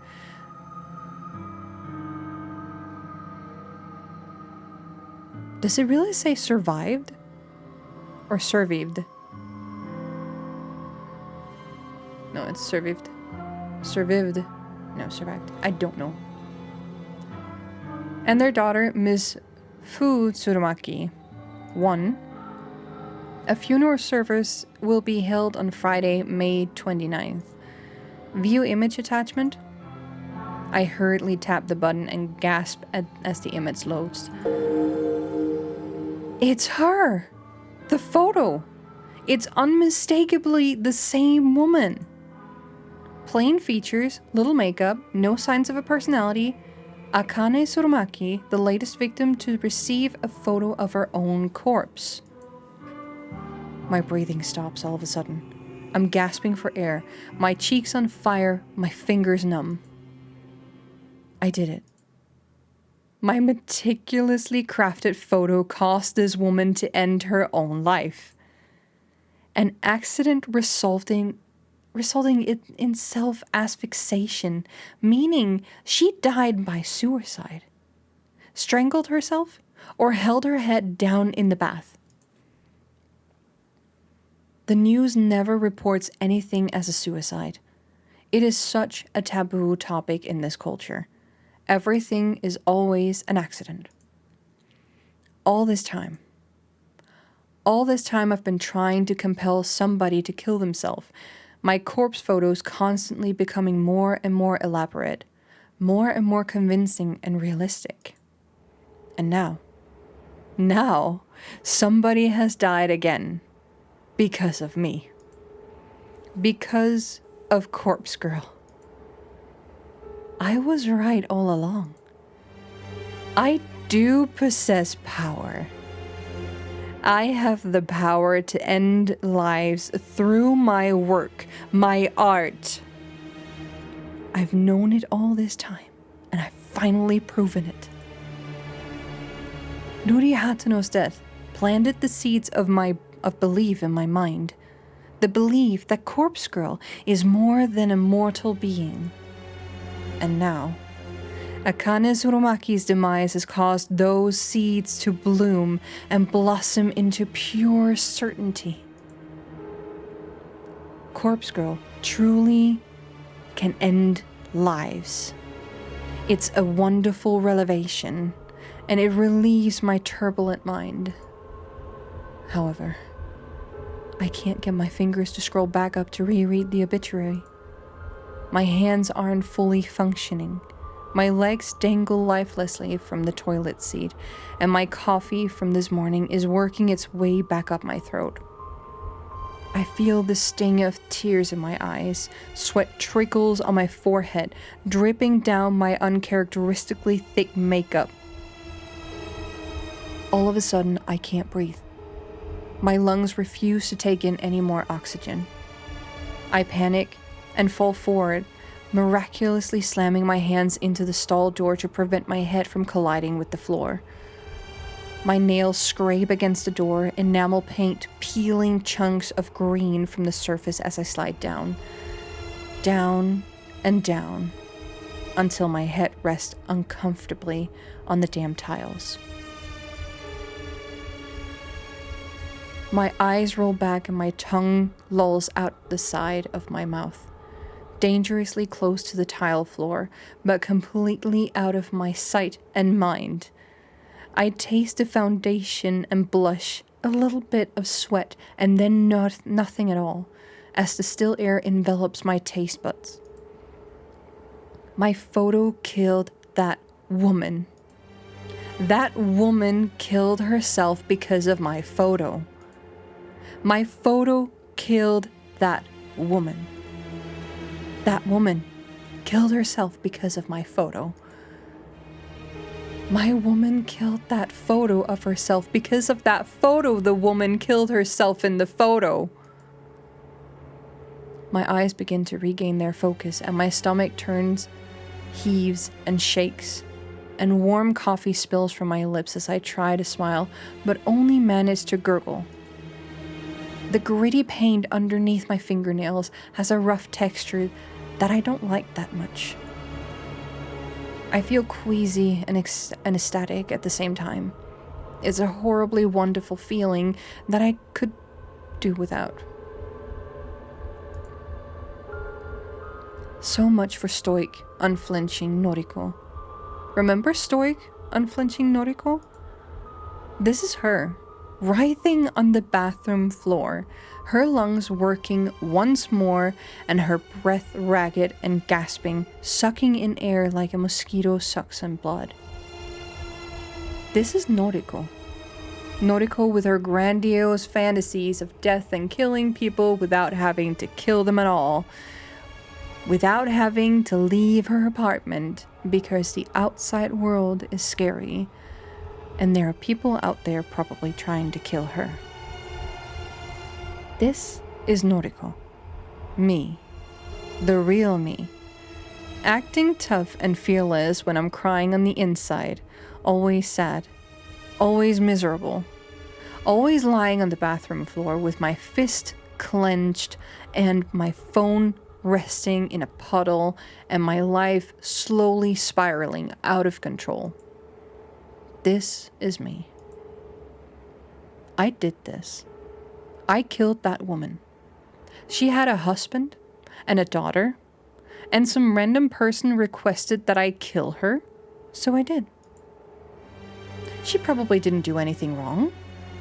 She looked boring. She must have just rubbed somebody the wrong way.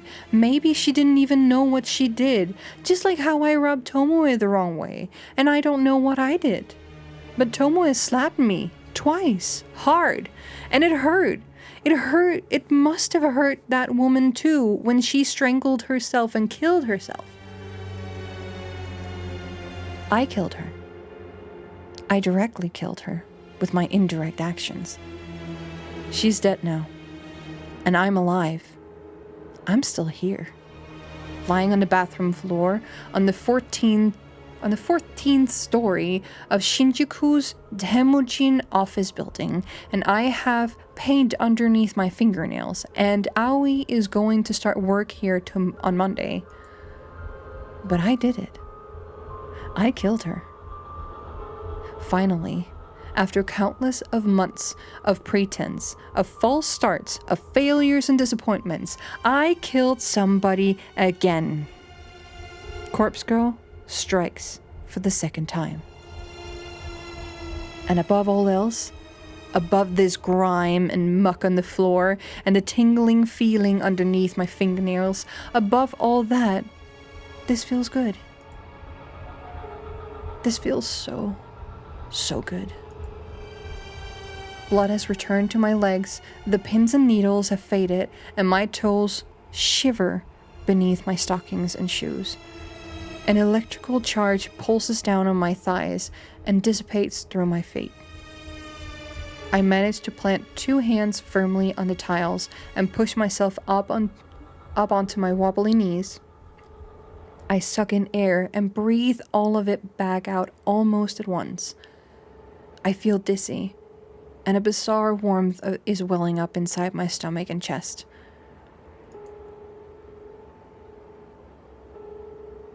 I manage to steady myself enough to sit back on the top of the toilet seat, with my feet planted firmly on the ground and my hands resting on my lap. I try to regain my sense of self. I might have lost my composure a little bit upon reading news, but who could blame me? Everything I've worked for over the last year is finally starting to pay off. My second victim is dead. With this, Corpse Girl's popularity is sure to rise.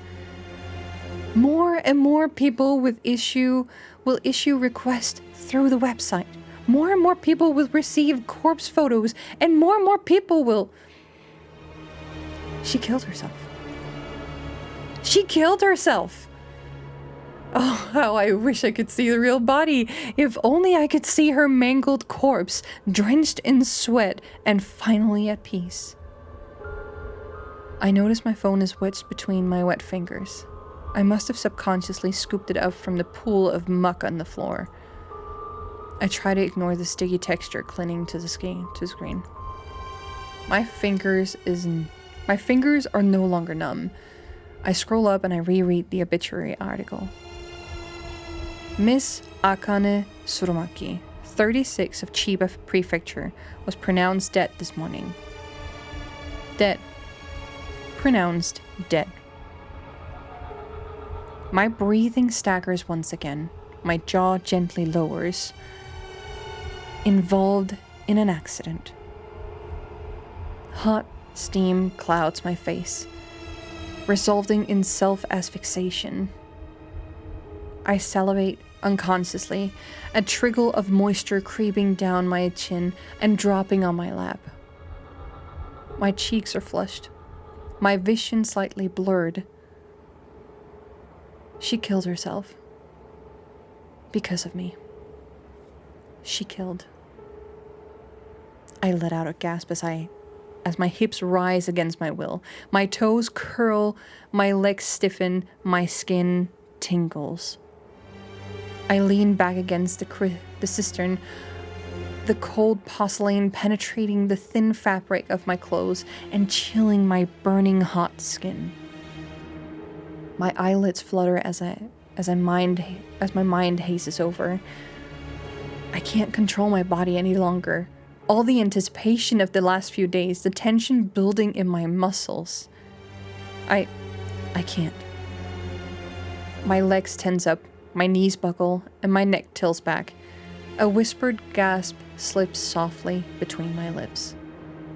My phone falls to the ground once more as my fingers slowly uncurl. The dull tink sound as it hits the floor is the last thing my foggy mind registers before I drift away. Yeah, look like horseshit. Tomoe's brazen drawl snaps me out of my dead-eyed stare. Looks like you've been sleeping in the sewer. It suits you. I don't know what she's talking about. I can't really focus on what she's saying. I realize I've been staring at my computer screen for about 20 minutes, rarely blinking. My mouth is dry, as though I've stopped producing saliva altogether. A dull throb in my lap causes me to cross one leg over the other in an attempt to get comfortable. You know, I'm talking here. It's rude to ignore your superior. I swallow in an attempt to moisten my parched throat before speaking in a cracked voice. Do you need something? Thought you should know that Shinya and I are gonna hit the town on Friday night. Turns out he's fancied me for a while now. Good for you. In the end, seems like the better gal won, don't you think? Maybe not the better gal, but you do you. Seems that way. Is that all? I can tell Tomoe is trying to get under my skin, but I'm honestly not in the mood to deal with it right now. I thought you'd be more torn up about it. I don't care in the slightest. Why don't you go sit back at your desk? Whatever. Hey, maybe I'll meet you after work again. Why? So you can attack me again? I realized my voice was louder than intended. A few people nearby tilt their heads quizzically. Tomoe takes a cautious step back. Keep your voice down, psycho. Stuff like that's between me and you. You assaulted me. I should report you to the police. Don't you dare! Lost for words, Tomoe turns tail and walks away. I sigh and lean back into my office chair. Why do I feel so exhausted? My mind flickers, piecing together fragments of memory from the bathroom a short while ago. That's right. I let myself get carried away in the exhilaration of my success. I temporarily stepped away from my own body and let my basest instinct take over. But I'm in control now. I'm myself again. I'm Noriko. Stoic and unflinching. I'm Corpse Girl. Successful and feared. I can kill people as easily as I can manipulate a photo. People like Tomoe should be scared of me. People like Tomoe shouldn't mess with me. I'm in control now.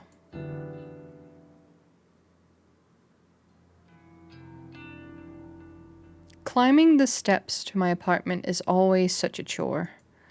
I wish I moved into a building with an elevator, but I simply couldn't afford to when I first moved out of my own last year.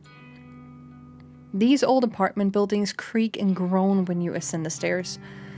On top of that, you can hear the bustling of other people within their tiny homes as you progress up each floor. There's always a slight whiff of mold or mildew whenever I ascend the stairs. Ew. I want to chalk it up to the fact that the building is just so old, but it's possible some of the residents here don't keep their apartments very clean. Nasty. At the very least, the neighborhood is decent. I feel safe in my home, even if it's small and crimped. And my neighbors are respectful, from what I can tell. Not that I really know them at all. In fact, the only neighbors I have regular contact with are the same ones I leech Wi-Fi from. Some middle-aged divorced guy named Kenji who lives on the floor below me, and his daughter Momo. Kenji's a decent enough guy. He works overnight, which unfortunately means Momo is left alone a lot in the evenings. Momo's a sweet girl, perhaps 6 or 7 years old. Occasionally I hear her singing drift up into my apartment, but it doesn't bother me too much. She's just a kid. It's the very same Kenji and Momo that I bump into when I'm climbing the stairs this evening. Oh, good evening. Hello. We're just on our way to get some dinner. Isn't that right, Momo? Yes. That sounds nice. I hope you have a good meal. Thank you. Say, are you feeling okay? You look like you've been in some trouble. There's dirt or something all over that side of your face. I tilt my head and reach a hand to my cheek. Sure enough, dry muck has blended into my makeup and caked all over my face. It seems like my eyeliner has smeared as well. Is this from when I fell in the bathroom? Damn it. Have I looked like this all day? Oh, right. I try to make up some lie so Kenji doesn't worry about me. I actually fell asleep on the train home, and I guess the seats were kinda dirty. Is that so? You should wash your face and do your makeup again. I can help if you like. Oh, sweet bean. I can't help but smile slightly at Momo's generous offer. Thank you, Momo. I'll be sure to wash up and make myself look nice again. You should go have dinner with your dad. The girl nods resolutely. Well, I hope you're okay at any rate. Have you been working hard at the bank?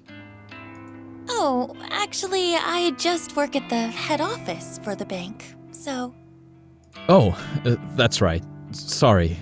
Data something, right? Yeah, data entry. It's a bit dull, but I'm happy enough. That's good. That's very good. I know it's hard for kids like you to get good work in this economy. When you find a job like that, you really have to hold on to it. When I was your age, I could only find cleaning work. I must have had a dozen different janitorial jobs. Before I met Momo's mother. I blink a couple of times. It's not like I talk to this guy often. Really, we hardly know each other. Still, I never heard him actually mention Momo's mother before. Most of the things I know about him I've just pieced together from context. Mom? No. Of course, things are different now. I have Momo, and her mother isn't around anymore. Cleaning work doesn't cut it these days. I was really lucky to get into security. It means I can work overnight while Momo sleeps, and I can still take her to school every day. Security, of course. Now I remember. He did mention when we first met that what he does for a living. If memory serves, he works for a private security company. I assume he guards corporate offices or parking lots, something like that. Anyway, what was I saying? Oh, yeah. Hold on to a job if you like it. That's very important. Thank you. I'm happy at Temujin, so I plan to stay there. Very good. Oh, Momo was telling me earlier what she wants to do when she grows up. Weren't you, Momo? Dad? Come on now. Tell Nariko what you want to be. A scientist. Wow, a scientist. That's a great job. I'll be rooting for you, Momo. The girl blushes and hides behind her dad. She's inherited her mother's book smarts, I'm certain. She definitely didn't get her brain from me. Anyway, we're gonna get going. Enjoy your evening, Narco. Thank you, you too. Bye-bye, Momo. Bye-bye. The two of them bow their heads and follow the rest of the stairs down. I continue up the next flight of stairs, reach the landing, then turn the corner to enter my apartment. The place is dark because I always make sure to cut the lights before I leave. I can't afford to leave any electricity running. My rent chews through most of my salary as it is. I flick on the lights and feel a relief as the living room illuminates. My faithful couch and TV emerge from the shadows, and I immediately feel at home. After throwing my keys and bag onto the coffee table, I slump down on the couch. What a day. I have an overwhelming urge to pull out my laptop and check my website for new requests. But my body's needs come first. I'm desperate for a hot shower. I need to cleanse my face, scrape the paint out from underneath my nails, and I'll definitely have to slip into a fresh new set of underwear. Whatever happened in that bathroom today took its toll on my body and my clothes. Well, the night is young. I can relax later. For now, it's time to start scrubbing.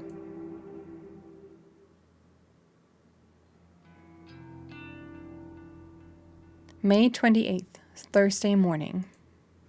The convenience store is a little more crowded than usual. The mundane chatter of business people, students, and workers buzzes in the air like a swarm of relentless flies. Throughout the drone of mingled conversation, I happen to catch a few interesting words here and there. Have you seen that one website? What do you mean by request a death? My lips curl into a half smile, half snarl. Since he always cheats, I thought I might upload his photo. And you think Corpse Girl really exists? To hear so many people talking about Corpse Girl's website is enough to make my nerves tingle. However, I know that they're not talking about it because of Akane Tsurumaki's death.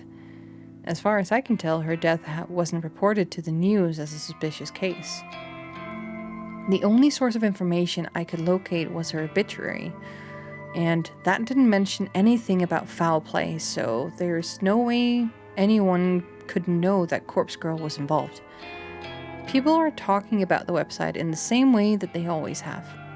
Like it's just an interesting topic of conversation, an icebreaker, or one of those things you tell your friends to entertain them. And therein is my issue with the website as a topic of conversation. It's just an urban legend, a point of discussion that inevitably fizzles out and is forgotten. People talk about it, people visit the website out of curiosity, but very few people take action and request a death. That's the part that annoys me. If I don't actively participate, how can I prove myself to the world? How can Corpse Girl claim her victims if there are no victims to be claimed? As long as the website is simply a talking point, a myth, an icebreaker, then Corpse Girl's ambitions will remain unfulfilled.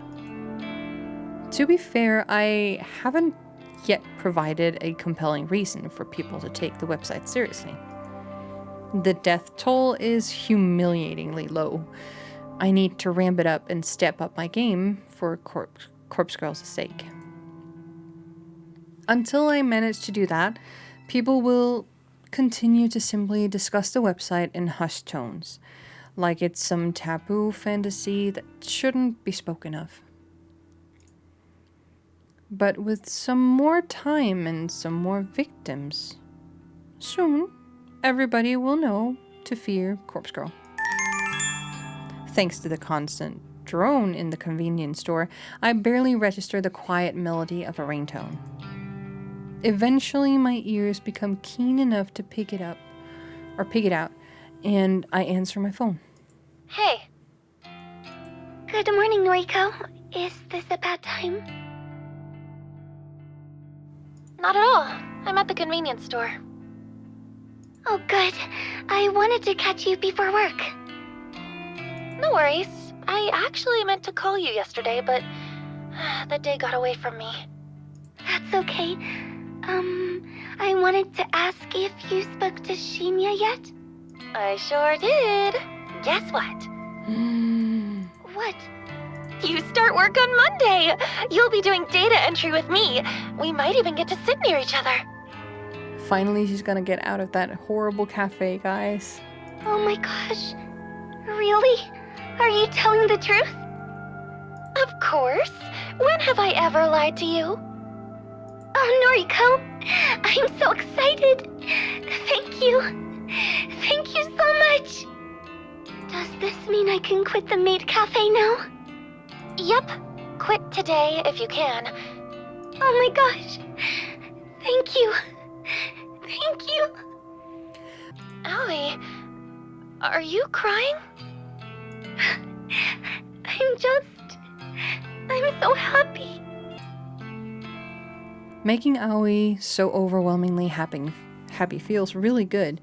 I care so much for this girl. Her happiness is vital to me. I owe you so much. And Shinya, too. I know. I'll buy him a gift to give him on my first day. Do you think he'll like that? Yeah, I'm sure he will. That's a great idea, Aoi. What does he like? I managed to spill the answer to that without having to think twice. Crime novels. Oh, really? His dad is a detective, right? Okay, I can get something like that. Right now, I'm going to march into the cafe and quit. You go, girl. Quit that awful place. You tell him. Good luck, kid. Okay. Bye, Noriko. The call ends and I smile. Aoi sounded so happy. I'm really glad that I could help her out. She deserves to be happy. I barely have time to select a can of coffee from the line of refrigerated shelves before my phone rings again. Huh? Aoi? Sorry to call again, Noriko. Something was bugging me, so... What's up? This is going to sound stupid. Did I thank you for getting me the job? No. Oh, yeah, you did. A few times, I think. Okay, phew. I just wanted to check. It was bothering me, and I didn't want to come off as ungrateful, so... you know what? Just to make sure. Thank you, Noriko. Okay, I'm going now, really. Bye-bye. Bye, Aoi. The call ends and my brow furrows. That was strange, but maybe not so strange for Aoi. I guess she really wanted to be polite. I shrug it off and return to selecting my coffee for the day.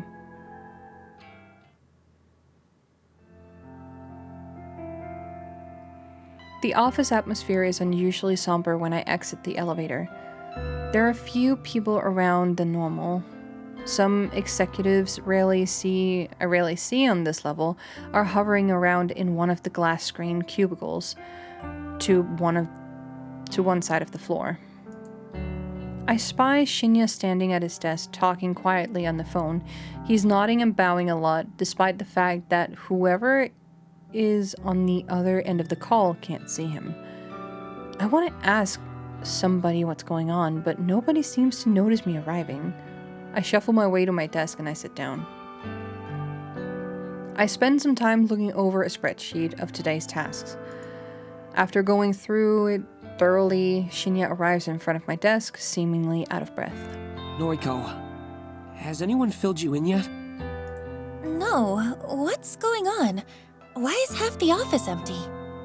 Well, you see, somebody within the company died yesterday. What? Oh? Somebody we know? Shinya shakes his head slowly, his expression gravely serious. Nobody you would have interacted with. She was an exec, up on the 21st floor. Apparently, she never showed up yesterday, but her coworkers just assumed she was taking a personal day. People started getting the news in the afternoon. She was involved in some sort of accident, and now she's... Dead? Shinya glares at me, his narrow pupils seemingly accusing me of being tactless. Yes. Dead. So, I mean, I get it's a tragedy and all, but how does this explain where everyone is today? You should have received an email sent out by HR this morning. Basically, everyone is being offered professional grief counseling. Seriously? I think some people are taking up the offer, but I suspect some other employees are using the opportunity to skip out on work. Regardless, what happened to Miss Tsurumaki was a tragedy. So unexpected. I blink a few times, getting ready to turn back to my computer. Miss Tsurumaki? Wait, what was her name? Huh? Ms. Tsurumaki. It should be in the email. She had a young daughter and everything. It's really sad. Akane Tsurumaki. Though I've never met her before, her face appears in my mind with startling clarity. Self-asphyxiation. An accident. She worked here? I can scarcely believe it. It's true that this is a massive company with thousands of employees Japan-wide, but still. For her to work in the very same building as me? It's too coincidental. It doesn't feel right. Would I have gone through with killing her if I knew she worked in my building? This scenario creates more questions than answers. The person that requested her death, do they also work here? It would have had to be somebody who knows her well enough to want her dead. Odds are high that they work here as well. You okay? I realize that I've been spacing out, and I turn back to Shinya. Yeah, sorry, just thinking is all. Well, grief affects us all in different ways, I think. The details for the counseling sessions are in the email. Be sure to take up the company's offer if you think it'll help. As for me, I think I'll be okay. Some quiet reflection on the matter should help clear my head. Sure, okay. Plus, I have a date with Tomoe to look forward to. It's important to look ahead in times like these, isn't it? I think I read... Yeah, shit. that's what they say. Very well then. Do your best today, okay? Right. Shinya takes his leave, and I let my shoulders slump. I killed someone from my office building, but I didn't know that at the time. Could my involvement be traced? No, I was careful to cover my tracks. I deleted the photos from my computer, discarded the burner phone, SIM card and all, and trashed the phone itself. There's no way anyone would find out I was involved. Besides, I don't even know if authorities are treating the case as a murder. As far as general information goes, it would seem like it truly is being treated as an accident. I'm in the clear. I know I am. However, I sure would like to uncover the identity of the person who requested Tsurumaki's death. The thought that it could be someone I work with makes me way too curious. That is wild. Despite work being eventful this morning, the rest of the day passed quietly. Even Tomoe kept her distance from me. I wonder if I scared her off when I casually mentioned reporting her to the police. Not that I actually would report her. That would lead to the police getting mixed up in my life, and I can't really have that, considering my moonlighting occupation. Especially now that I know I have a connection to Tsurumaki. I brush my hair in front of the mirror in my bedroom. I remove my makeup and reveal the ever so faint bruise on my cheek, the fading token of my fight with Tomoe. Since tonight is rather cold, I decide to snuggle up under the covers in bed with my laptop. I crawl into bed and pull the plush blankets all over myself. The warmth and softness is immediately comforting, and I have to fight the urge not to fall asleep here and now. To keep myself awake, I check the requests on my website. I'm pleasantly surprised to find that there are 2 new requests. 2 in a day. My heart begins to race and I quickly open the messages. The first message reads, request details. Today, 11:14 a.m. local time. Victim's phone. Image attachment not found. No image attachment? What? I thought I figured out the website to reject requests unless an image is attached. This is really irritating. I got my hopes up for nothing. It takes me a second to remember that there's another request waiting. My optimism renewed, I hurriedly click onto the unread message. Request details. Today, 5 or 6 p.m. local time. Victim's phone. ... Downloading image attachment. Yes! This request has been submitted correctly. The image is loading before my eyes. The new victim is male, early 20s. He's fit and athletic looking. His clothing is casual, so it's impossible to infer what kind of work he does. The photo of him is pretty simple. I don't know if he uses it for his noise profile or if it's an ID photo of some sort. Either way, he looks like a happy person. I'm not so naive to pretend that I can't guess as the reason this guy is wanted dead.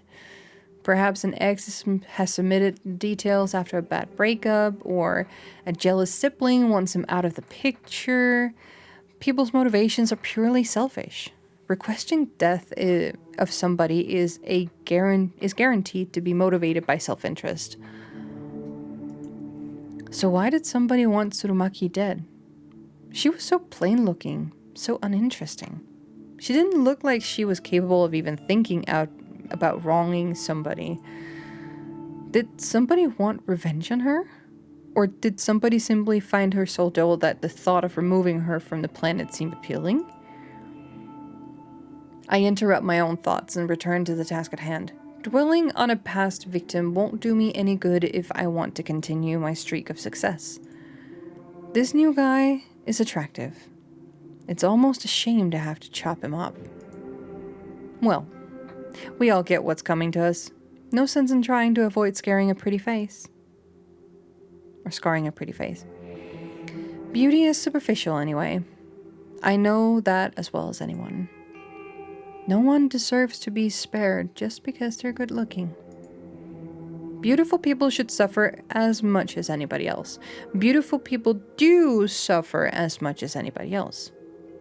Take Aoi, for example. She's gorgeous, absolutely stunning, and definitely my type, but she suffers endlessly at the hands of cruel stalkers and patrons. Everyone suffers, beautiful or not. We all chop and crap. We all cop the crap we're dealt. So why fuss over a beautiful corpse? This guy, or Aoi, or Tomoe on a good day. Beautiful people die the same way as the average person. The guy on my computer screen probably doesn't really deserve to die. I'm sure there's some petty reason behind his death has been requested. But I take all requests seriously. I won't turn a single one down. Corpse Girl's convictions will have to pave the way to her fame. With a smirk and a click of my lips, I get to work. I've got a nice clear photo here, so I can go all out on the requests. I hit up the DD, the database of the deceased, and spend some time selecting a suitable base image. I hesitate between choosing an image of a corpse with a knife in his throat or a body soaking in a bloody bathtub with its wrist cut or wrist slit. Either image would do just fine, but I really want something special for this latest victim. After all, I have to top my last success, right? Another 5 or 10 minutes pass until I gasp at coming across the perfect photo. Thanks to my clever use of tags, the filters on the DD, this image matches my victim's description perfectly. 20 to 30 years old, athletic build, male. The corpse's legs are severed below the knees. Bloody stumps leak their vital fluids from on high. The body is hanging from a set of power lines on some suburban street. It's perfect. Beautiful, even. It will help me create a beautiful death for a beautiful person. I kind of have to question the story behind this photo. I wonder if the police ever investigated and discovered what happened to this sucker. Well, regardless, this will serve my purpose. I download the highest resolution copy available and save it to my hard drive. My fingers trace along the computer's trackpad with practiced movements, clicking, tapping, dragging at random intervals. The night carries on.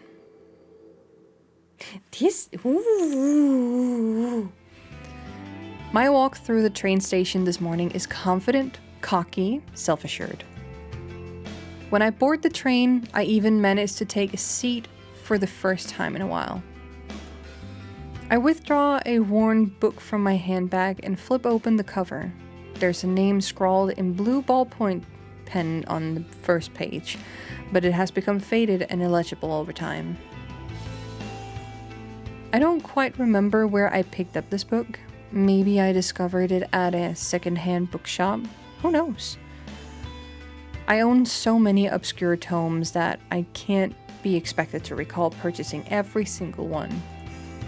Its aged cover and weathered spine both bear the same title. False photographie. This is French, isn't it? It's a comprehensive history of photo manipulation. Pretty sure it's French. I can't speak French. The book is written in English, and it's a slog to work through with my limited knowledge of that language. But I like to skim through it primarily for the photographs obtained within. The examples of my early stage image doctoring from centuries ago fascinates me. The book even features techniques and studies as recent as 1993, when it was first published. It's true that a lot of the techniques discussed within are no longer relevant in today's digital age. However, there is a hearty section dedicated to the art of manipulating corpse photos, something that I am very, very interested in. The most intriguing aspect of this section's content is that the featured artists perform the opposite kind of work I do. Instead of manipulating images of the living to make them appear dead, and the artists in the book edit images of the dead in order to make them look alive once more. In bygone eras, when photographs of people were taken few and far between, a sect of artists dedicated themselves to honoring the memories of the deceased. They did this by making the photos taken upon death look beautiful and full of life. These photos were gifted to family members and loved ones. The tradition makes sense. Imagine if you lost someone dear to you and you had no photographs of them. Wouldn't it be wonderful to receive one last memento, a beautiful image of the way you remember them? Instead of using makeup to beautify a corpse, these artists applied paintbrush and pen directly to a photograph to seemingly bring the deceased back to life. The impressive aspect of this process is the way they illustrated the corpse's eyes to look full of life. Even though it's a far cry from the work I do, I can't help but feel some sort of kinship with the artist discussed in this book. Surely we are cut from the same cloth. Browsing through the images in this book inspires me to work hard on my own photo editing. Many of the pictures are in black and white, but to me, that only drives home how impressive these old techniques were. I finished flipping through the chapters and closed the book. I hold the tattered tome close to my chest and breathe a sigh of satisfaction. The next station is Shinjuku. The doors on the right side will open. Please change here for the Chuo line, the Shonan Shinjuku line, the Saikyo line. I quickly stuff the book into my handbag and get ready to disembark the train.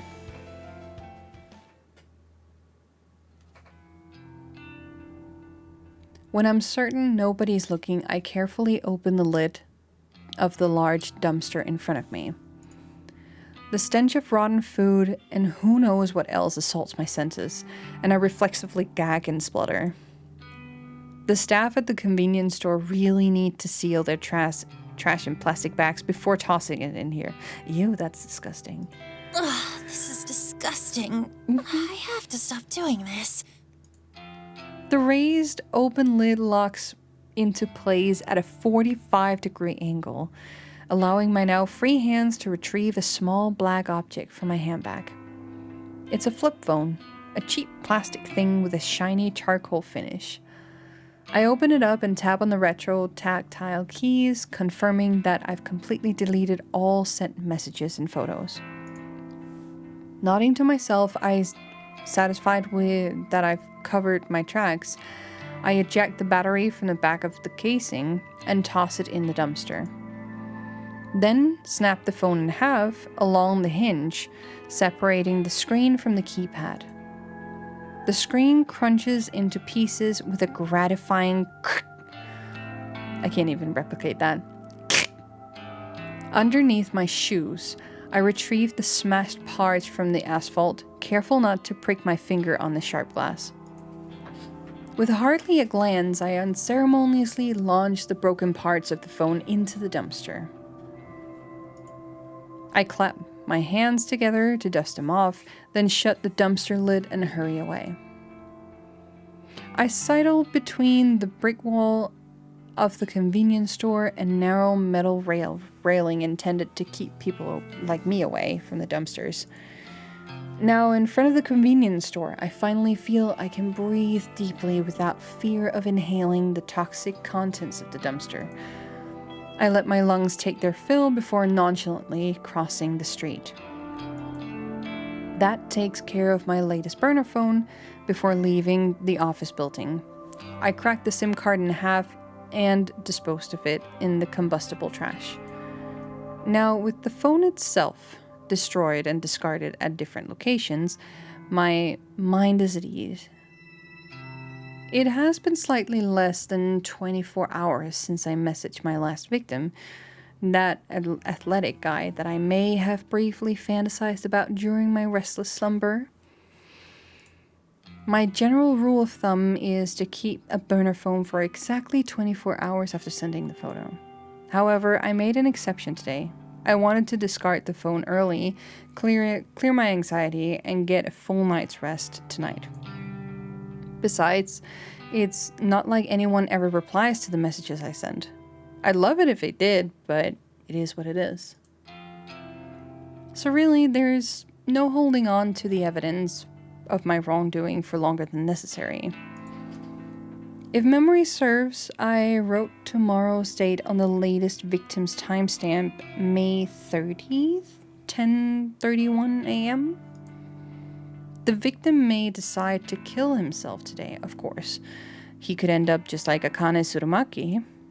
But if he's anything like her, he'll hold out until just a few hours before the designated time.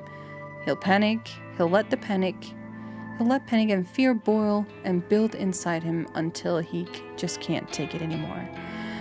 Or someone else will come along and end it all for him. I can't be sure. I still don't know what happened to Ruri Hatano.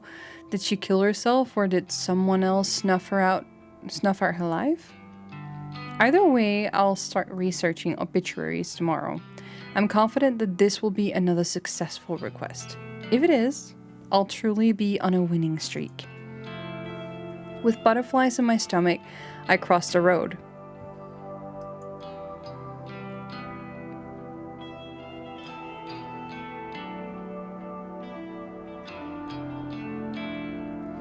I avoid the park in the mornings, as a lot of people walk their dogs, and I can't risk my allergies flaring up before I reach the office.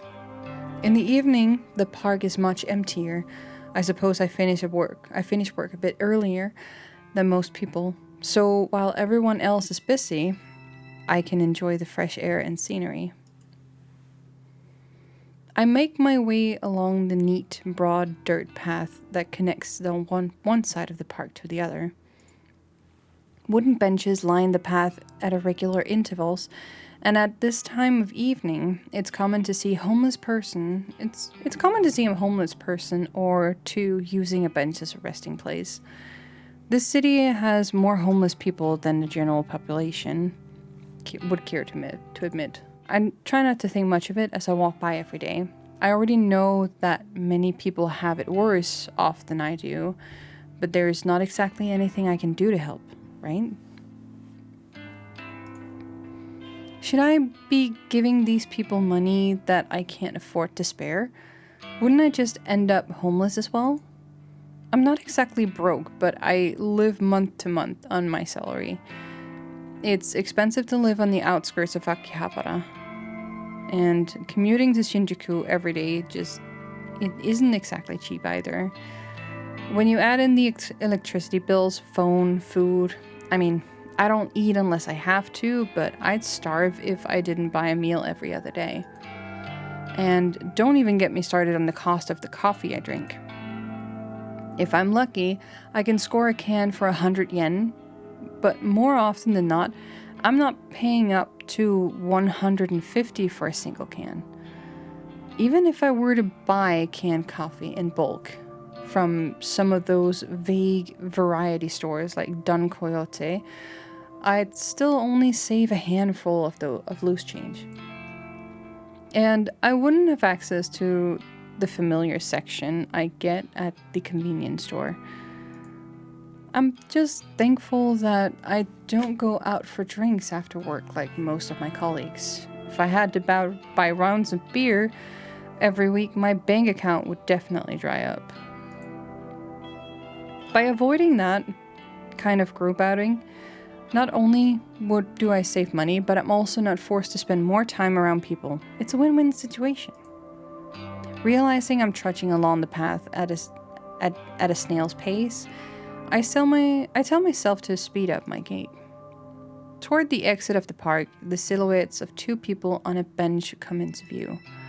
The sound of laughter carries on the wind, and I can't help but feel like I've heard the voices before. As I draw closer, a sinking sensation clutches at my stomach. I immediately get the urge to turn around, but I'm so close to home. Aha! It's Noriko! Fancy seeing her here. Noriko's here. Tomoe and Shinya. Tomoe glares and flips her long hair behind her ear with a shit-eating grin on her face.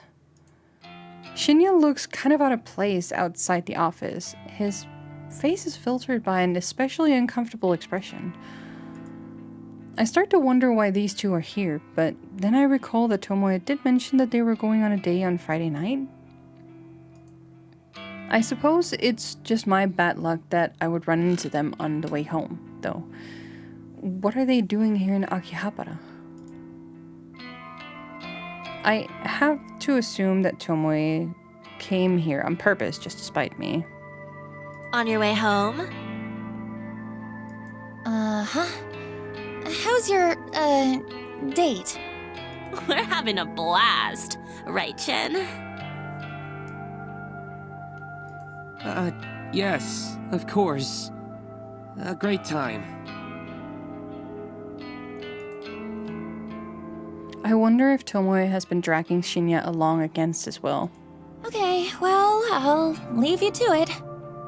Hey, We're gonna grab some chicken. Why don't you come with us? No thanks. I can't think of any worse way to spend an evening than eating with Tomoe. Please come with us, Noriko. Shinya has a dejected look on his face. It's pitiful, but he brought this date on himself. Why should I have to bail him out? Sorry, I've got things to do tonight. Are you sure you're not just avoiding eating? Afraid to gain a bit of fat?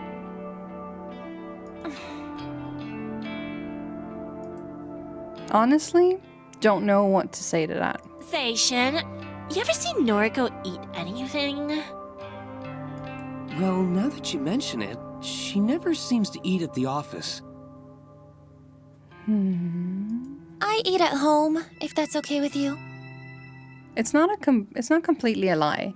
Sometimes I eat at home, sometimes I don't eat at all. Come on, come get some chicken with us. You can throw it back up or whatever afterwards if it makes you feel better. She's starting to get on my nerves, I swear. She tries to identify my flaws and insecurities just so she can rub them in my face. Tomoe, you're not being very nice to Noriko.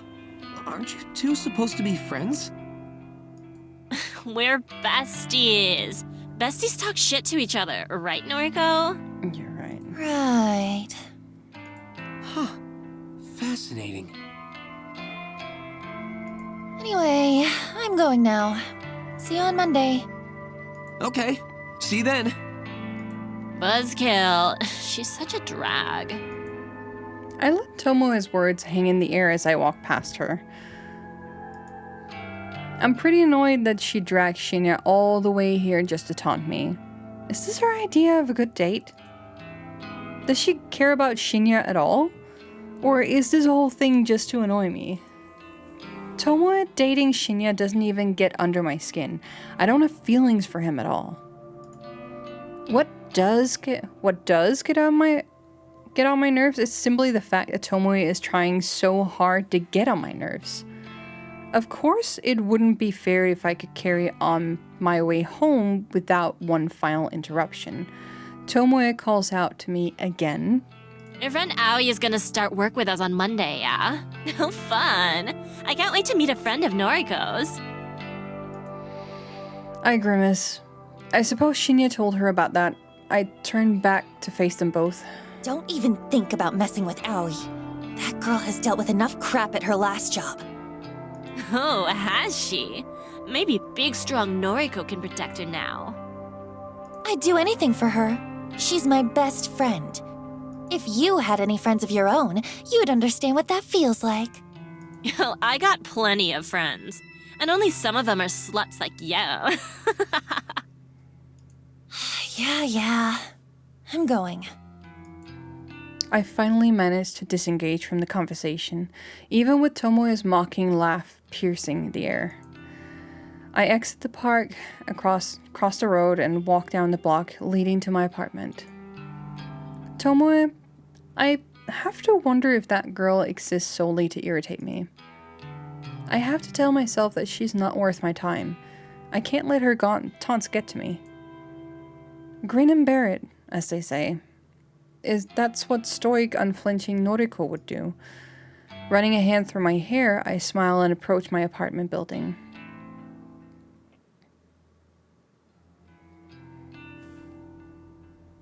May 30th, Saturday afternoon.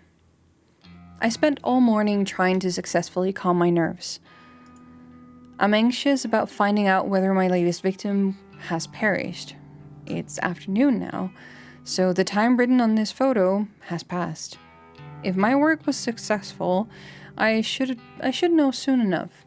I've already set up an obituary news alert on my phone to keep me informed. Instead of sitting at home all day and waiting for my phone to go off, I decided to visit an old favorite hangout. Public libraries don't get the credit they deserve in this age. They're quiet, calm, soothing, and I can sit here for hours, for free, and just get lost in different worlds. Plus, They always carry works by my favorite authors. Sometimes the libraries are even kind enough to recommend titles that fit my tastes. I don't feel judged here. Nobody looks at me and mocks my clothing or makeup. Nobody looks at me and asks if I've had enough to eat lately. Nobody makes fun of me. That lonely girl in the corner, reading Lovecraft and calmly stroking her hair. Ever so often, I put my book aside and check my phone out of habit. Still no alerts. Have I miscalculated something? Did my latest photo not look convincing or damning enough to inspire suicide or murder? I find myself growing increasingly anxious and impatient. Cthulhu, huh? You a Lovecraft nerd? I blink twice and look up at the strange man standing above me, or standing over me. Huh? Sus, didn't mean to interrupt. Notice you're reading Lovecraft. Huh, in Japanese too. Didn't know this book had been translated. Yeah. My English isn't great, so I read the translated versions. That's mad. Do they translate esoteric names? Can't imagine Cthulhu being easy to write in kanji. Mm-hmm. Well, it's written in katakana, so... Of course. Kojiro. Nice to meet you. The man extends a hand, and I can't tell if he wants me to shake it or pass him my book. What? I'm Kojiro. You? Noriko. Kurosawa. Nice. Just Kojiro for me. No last name. Call me Koji. Wow. You don't have a last name? Used to. Lost it. Fire, you know. I'm just Kojiro now. How does somebody just lose their name? Their last name? Lose it by memory, perchance? Mayhaps? This guy's weird. His clothes smell like they've been stashed in the back of a closet for a decade or two. His face is unshaven, and his eyes are scarily clear and focused, despite being masked by a pair of thick glasses. Didn't mean to keep you. Saws again. I'm looking for Nobel Sinclair. He around here? I mean, I don't know. Who? Writer guy? Did that book about befriending the dead? The librarian told me to check these shelves. Sorry, I don't really know. No worries. I'll find him. You know, you look like the type who'd enjoy his books. Not to judge you by your cover. This guy's getting flirty, guys. Need a strong stomach, though. Messed up shit. As much as I hate to admit it, this stranger has captured my interest. How messed up are we talking? Well, his first book describes dressing up corpses, taking them to dinner. Goal is to not get caught out. Mad, right? Like something out of that American movie, Weekend with Bernard? Not a movie I've seen. Chad, have you seen this movie? Weekend with Bernard? Does that ring any bells? Not one I've seen. Sounds fascinating, though. Second book goes nuts. Main character fills the school classroom with bodies, all dressed up as students. Runs lectures and records them, puts them online. Oh, that's spicy. Best part? No one can figure out if these books are fiction. What? These are some spicy books, my guy. Internet says Nobel Sinclair actually did these things. Says he's doing time now, writing these books as a confession. Oh, kind of like a not just a confession, but like a biography. Interesting. Right? It's deranged. Makes for a good bedtime reading. Oh, I'm getting vibes from this guy. He's equally crazy. You want noise? Well, of course you are. Yeah. You? Yeah, at Koji Koji. Add me if you like. We can talk shop. At Koti Koti. I'm gonna find Obel. Wish me luck. Good luck. And without so much as a glance back at me, the man walks away. I try to return to my reading, but that whole conversation just replays back in my head. What a bizarre encounter. Maybe I'll just head home for the day. Being here has helped me calm down, but I'm still eagerly anticipating the fate of my victim. Besides, I have to admit that I am growing a little bit hungry. Maybe onigiri?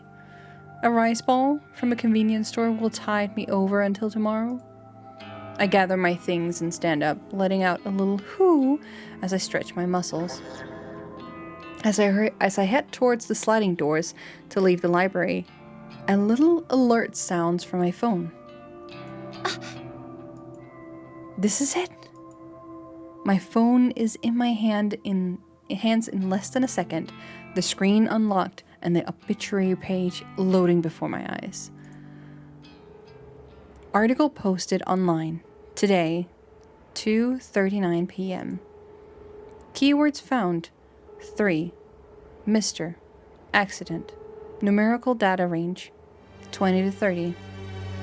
Image data found: yes. Saturday, May 30th. Mr. Eiichi Hanada, 22, of Tokyo Prefecture, was pronounced dead this afternoon at a traffic intersection. 12:02 p.m. Coroner's office report that Mr. Hanada was involved in a traffic accident. No other casualties has been reported. Mr. Hanada is survived by his fiancée, who wishes to remain anonymous. A funeral service has not yet been arranged. View image attachment. I quickly load the image attachment and I can't believe my eyes. The photo is the exact same one that was sent to me through Corpse Girl's website. There can be absolutely no doubt that this is my latest victim. I've done it again. My breathing starts to quicken. My cheeks begin to grow hot. I know from experience that if I don't get somewhere private and quickly, I may very well make a fool of myself in public. I quickly glance around the library for a sign pointing to the restroom.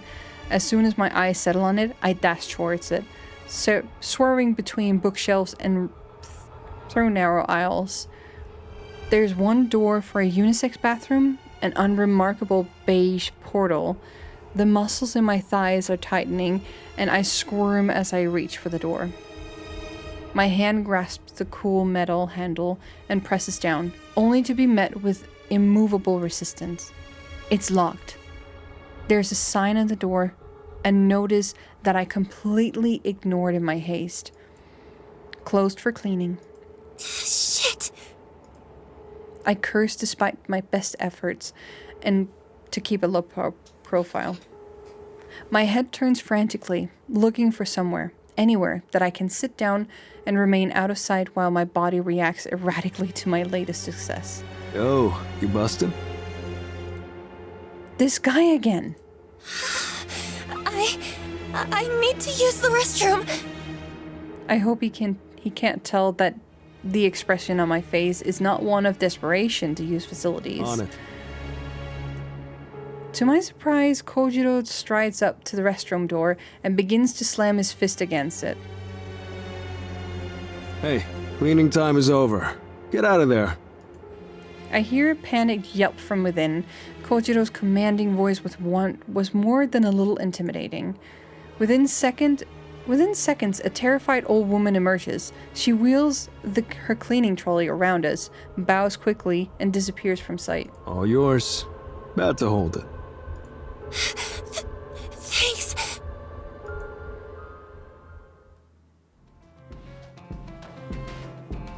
I dash past Kojiro, unable to believe what is happening here. I slam the door behind me and I slip into a cubicle. As soon as I sit atop the toilet's closed lid, my legs begin to shake uncontrollably, and I have to lean backwards to steady myself. Eiichi Hanada is dead, killed in a traffic accident. That could mean anything, but I'm willing to bet that I caused his death. After seeing the photo of his dismembered corpse, he might have purposefully crashed his car. Or perhaps someone else rammed his vehicle, intent on murdering him on behalf of Corpse Girl.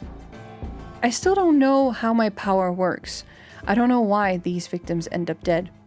But the cause of death ultimately doesn't matter. What matters is that Corpse Girl is victorious once more. I find myself panting, squirming, struggling to restrain myself. My vision fogs, my knuckles clench, and, with barely a fanfare, I begin to cool down all of a sudden. Just like that.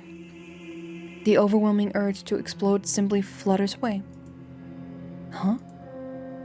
My breathing regulates, my legs solidify, and rest firmly on the ground. This experience wasn't nearly as staggering as last time. Maybe because I was so confident that this victim would die, my body already prepared itself for it. Have I already become desensitized to my ability to wield death itself?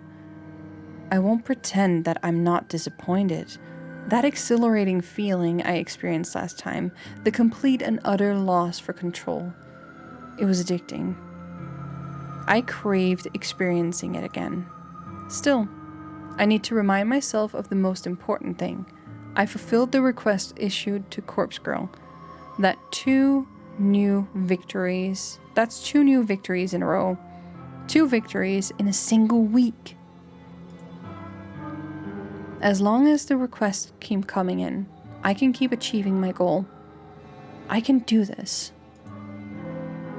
Full of confidence and feeling steady once more, I exit the cubicle and leave the bathroom.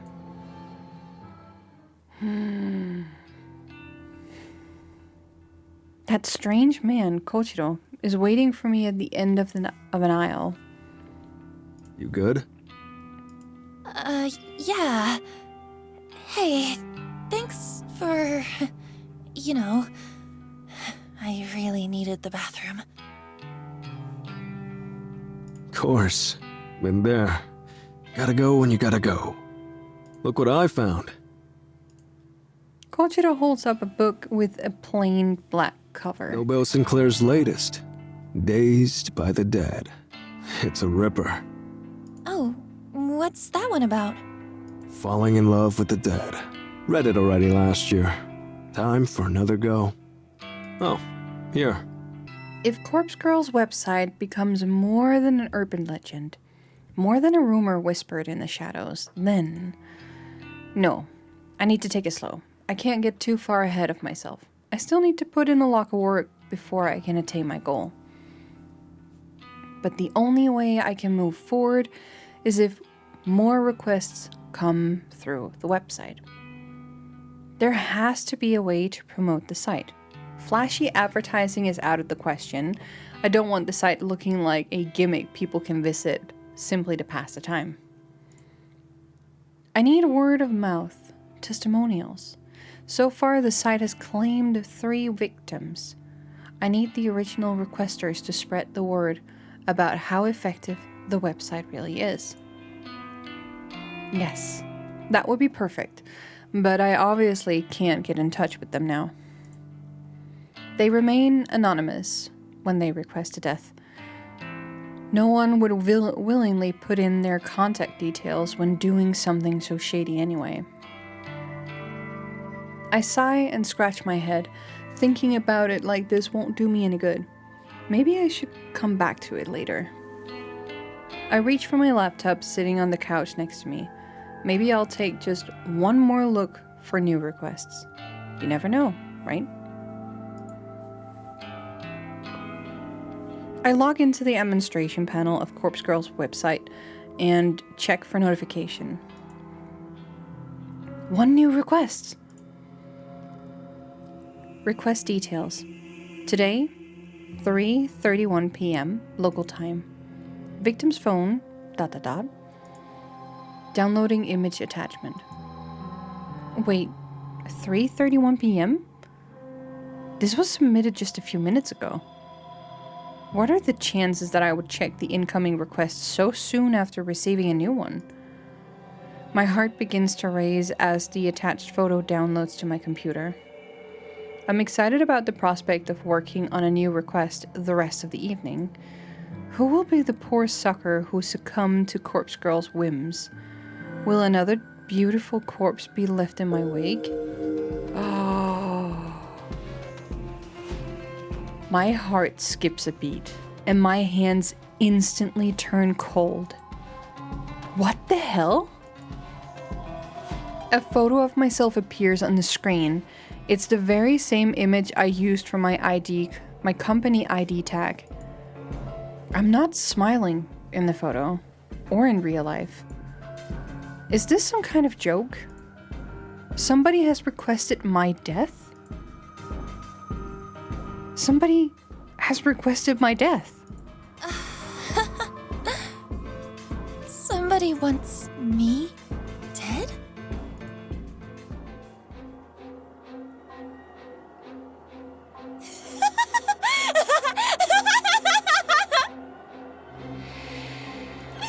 I can't believe it!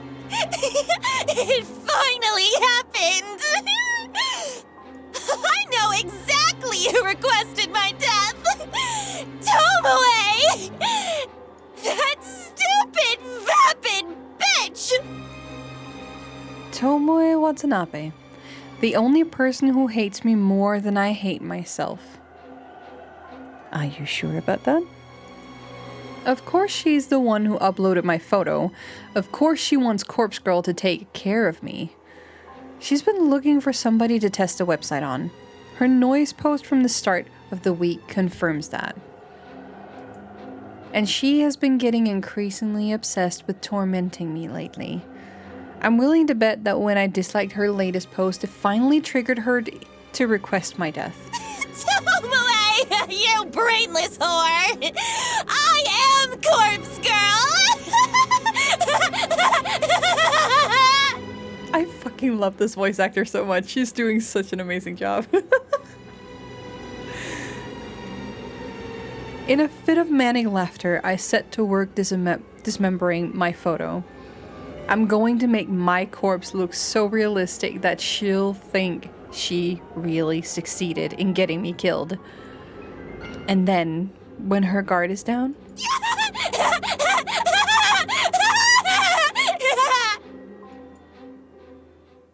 holy heck. June 1st, Monday morning. Sign of Sato yet? I wonder if she got held up. It's not exactly professional to be late on your first day of work. I grind my teeth and hope that Shinya can't sense my anxiety. She'll be here. I don't believe the bitter words that tumble out of my mouth. I send another message to Aoi's seemingly abandoned phone, not really expecting a reply. Actually, she's not the only one absent. Tomoe isn't here either. Oh? She doesn't need to tell me that. I've been watching her desk like a hawk ever since I came in this morning. There is a small surprise waiting for her on her top desk drawer, courtesy of yours truly. I've been eagerly anticipating her arrival for an hour now. We had a late night last night, so I wonder if she woke up on time. I taste something foul in my mouth. I don't really need Shinya's recap of this night with Tomoe. Don't you have work to do? Of course. I need to. His vocalized thoughts trail off as he wanders away. I return my focus to the keyboard in front of me as I type. Letters scroll across my screen, seemingly slower than usual. No Aoi, no Tomoe. The static drone of the office environment is just as loud as ever. But without those two here, something feels off. Aoi shouldn't be missing her first day of work. And say what you want about Tomoe, at the very least, she's punctual. For her to be this late is very unusual. Kurosawa, a word, if you please. Yes, ma'am. A soft but sharp voice snapped me out of my thoughts. I look up to find a middle-aged woman standing over me. One hand beckoning in an intimidating fashion. Kotomi Ida, an executive who oversees a lot of the juniors on this floor. I deal with her a few times a week. She's a serious and critical person, but I've seen a warmer side of her when she chats with her colleagues on her own level. Miss Ida, did you need something? Please, come with me. Mm-hmm. I reluctantly rise from my chair and follow her through the office. She leads me to one of the glass-screened cubicles that line in one of the wall offices, special spaces reserved for meetings and temporary workstations. Take a seat. Yes, ma'am. I follow her instruction, sitting down on one of the bright and colorful plastic chairs that fill the small enclosure. A new employee was supposed to start work today. Sato, an acquaintance of yours, if I'm not mistaken. That's right. I've been trying to get in contact with her. I see. You understand that it doesn't reflect well on Sato's character if she can't arrive on time for her first day of work, correct? Yes, I understand. Believe me, it is very out of the ordinary for her to do something like this. I'm sure. Fujikawa recommended Sato for the job based on your personal request. You need to be aware that since Fujikawa holds rank over you, he is the one who will be reprimanded for hiring an unsuitable employee. Now, I wouldn't go so far as to say that he will be punished. Rather, his recommendations will be denied for the foreseeable future. And any attempt he makes to climb the ladder, so to speak, will be vehemently refused by the other executives. Oh boy. Isn't that a bit extreme? All of that because of one temp employee that didn't show up for work? That's the way these things go. I've seen it dozens of times. The reason I'm telling you this is because you should feel some sort of responsibility to apologize to Fujikawa. I had no idea. Honestly, Enough. This isn't an open discussion. Apologize to Fujikawa, and see if he will find it in his heart to forgive you. And please advise him to seek employment elsewhere. I don't foresee his career with us flourishing anytime soon. Oh boy. Oh, that's harsh. That's all. Kotomi abruptly exits the cubicle and leaves me alone, sitting in a stupid-looking green plastic chair. I take some time to compose my thoughts before also walking out.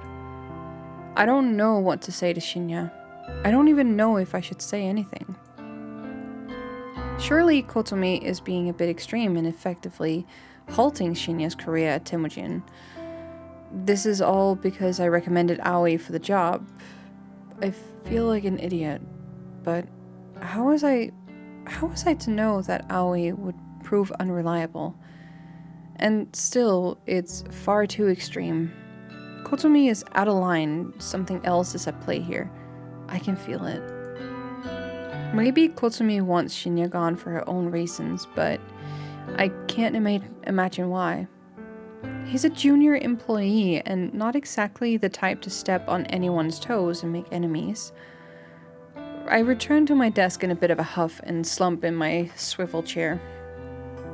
My eyes fall on the empty can of coffee next to my computer screen, and I begin to wish I had purchased more than one this morning. Glancing over the top of the screen, I can see that Tomoe still hasn't arrived. Maybe I'll have to wait until tomorrow for her to find the gift I left for her. What did you leave? I'm curious. I'm sure she'll love it. I want to know. Tell me. Tell us, the viewers. I don't enjoy my walk home through the park this evening as much as I normally do.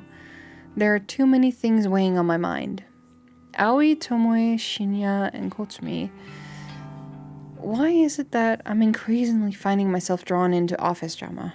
I don't want to deal with any of it. I just want to pursue my own goals. Working at the office is a means to an end and a way to keep a roof over my head and have money to achieve Corpse Girls' ambitions. If I could quit, I would, but I can't. Not just yet. I wonder if I can monetize Corpse Girls' services. Users could pay a fee to request a death, or I could even just accept donations. But I get the sinking feeling that asking for money will reduce the amount of requests I get. The number of requests coming in is also already depressingly low. If I reduce it any further, I'll be in trouble. Also, if you start taking money for that kind of services, it's definitely going to look really suspicious, and you're definitely going to get the feds on your tail. As I draw closer to my apartment building, my phone cries out for attention. I bring it to my ear with a swift hand. Aoi? Noriko. What's the deal? I've been trying to get in touch with you all day. I'm sorry. I'm so sorry. I couldn't bring myself to come into the office. Yeah, well, I gathered that. Tell me why. You know, just the stuff I normally have to deal with. For real? What are we talking about here? Stalkers? Or your own battles? I left the apartment twice. I really did. But I had to go back inside each time because it didn't feel right. I had to check a few things and then check again, and in the end, I gave up and laid in bed. I must have fallen asleep because when I looked at the time, it was already late. I sigh angrily and hope that Aoi doesn't hear me. All right. It sounds like you had a rough day. I'm sorry, but the situation isn't great. I'm just going to be honest with you, okay? I don't think they'll be happy with you if you come in tomorrow. If I were you, I'd write a polite letter of resignation and just forget about the job. Shinya's been kind of thrown under the bus because of this. Shinya? Why? I'm not too sure myself. Since he got you the job, I suppose he was somewhat responsible for you. But because you didn't come in, it sounds like his career's in real jeopardy. Oh God. Oh no! Take a breath. You didn't know something like this would happen. I didn't either. I think this one exec has it out for him or something because it's too much of an overreaction. I can't believe it. I never wanted to cost him his job. I know. You didn't mean for this to happen. Look, I'll try and smooth things out a little. I'll talk to Shinya tomorrow. You need to look after yourself right now, okay? Promise me you'll just take it easy tonight and relax. Okay. Forget this ever happened. Noriko will look after everything. Thank you, Noriko. Okay. Get some rest. Talk to you soon, Aoi. Bye-bye. I end the call with a heavy heart. I don't actually have any idea what to do. When it comes to Aoi, I feel obligated to just tell her anything that will help her feel better. If I could actually follow through with my words and genuinely make things better for her, then, well, maybe we'd have a bit of a different relationship than we do now. But I probably missed my opportunity for that a long time ago. In senior high school, I was never really truly understanding of her, and that cost me too much. Things are different now, of course.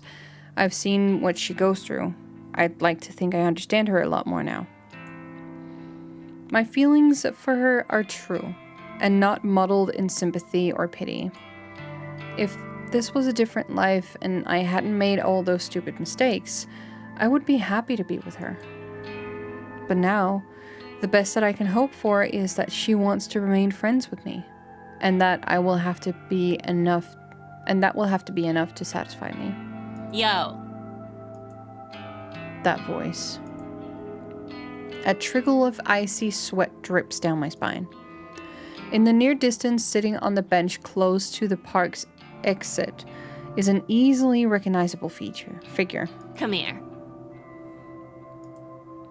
I freeze in my tracks. My body wants to keep walking, to reach the familiar safety of my home, but my brain is engaging in its fight or flight mode. Torn between my options, I find myself completely stationary. Come on, I won't hurt you. You sure? You beat me up before. Tomoe. There's no doubt in my mind that she's been waiting for me here all afternoon. She knows my route home. That's obvious since I last encountered her with Shinya in this very same park. I can't help but tense up as she leaps off the bench and approaches weird me. Shit, right? Like occult stuff. What? Maybe? Is that what you came here to ask me? Nah, just listen, okay? I wanted the opinion of someone freakier than me. Freakier than you? She really knows how to flatter a girl. It's kind of dumb, you know, but have you heard of that Corpse Girl website thing? Sure have. Who does she think she's talking to? More importantly, how should I respond? I've heard rumors. Yeah, right? I heard rumors too, so I checked it out. I thought the whole thing was really funny.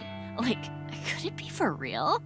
Anyway, maybe I kinda used it to request a death. Is that so? Tomoe has pretty much straight up admitted that she was the one who requested my death. After all, I know exactly how many requests come through the site. The latest one had to have been from her. Yeah, and, well, you know how the site works, right? Fill me in. All you do is put in a photo of a bitch and her phone number. Then she's supposed to drop dead. Simple as that. Thing is, no one knows how it works. Or if it works, actually. Right. Okay, so you requested somebody's death, and what happened? Well... This is it. This is where she admits that she uploaded my photo. I've caught her red-handed. You see, the dumb bitch went and died. Huh? I blink a few times. I'm positive I didn't hear that right. What did you say? The chick whose photo I uploaded. She's deader than a doorknob. Who is Tomoe referring to? My mind is racing frantically, scanning through the list of Corpse Girl's victims over the past few months.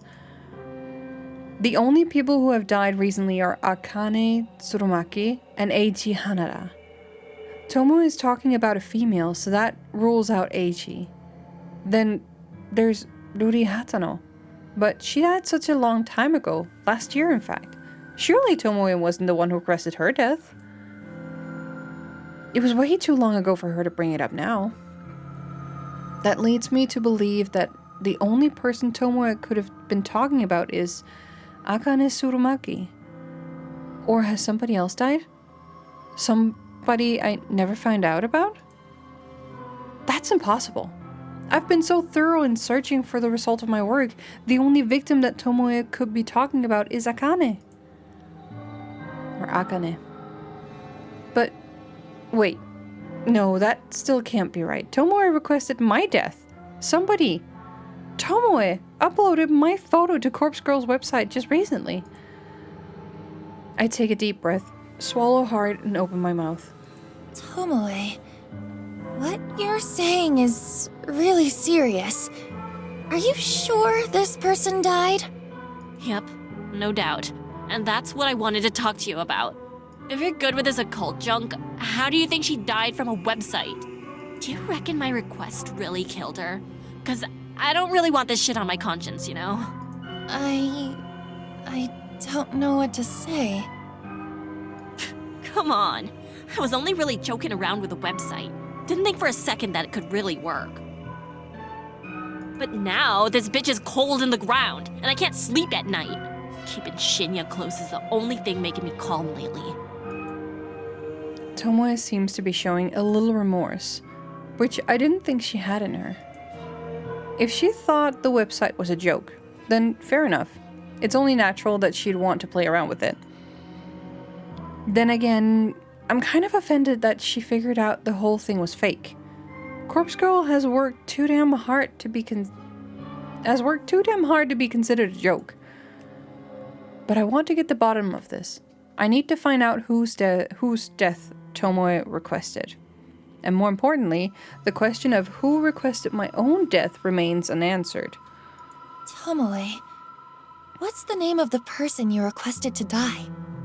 Her name? Oh, you might know her.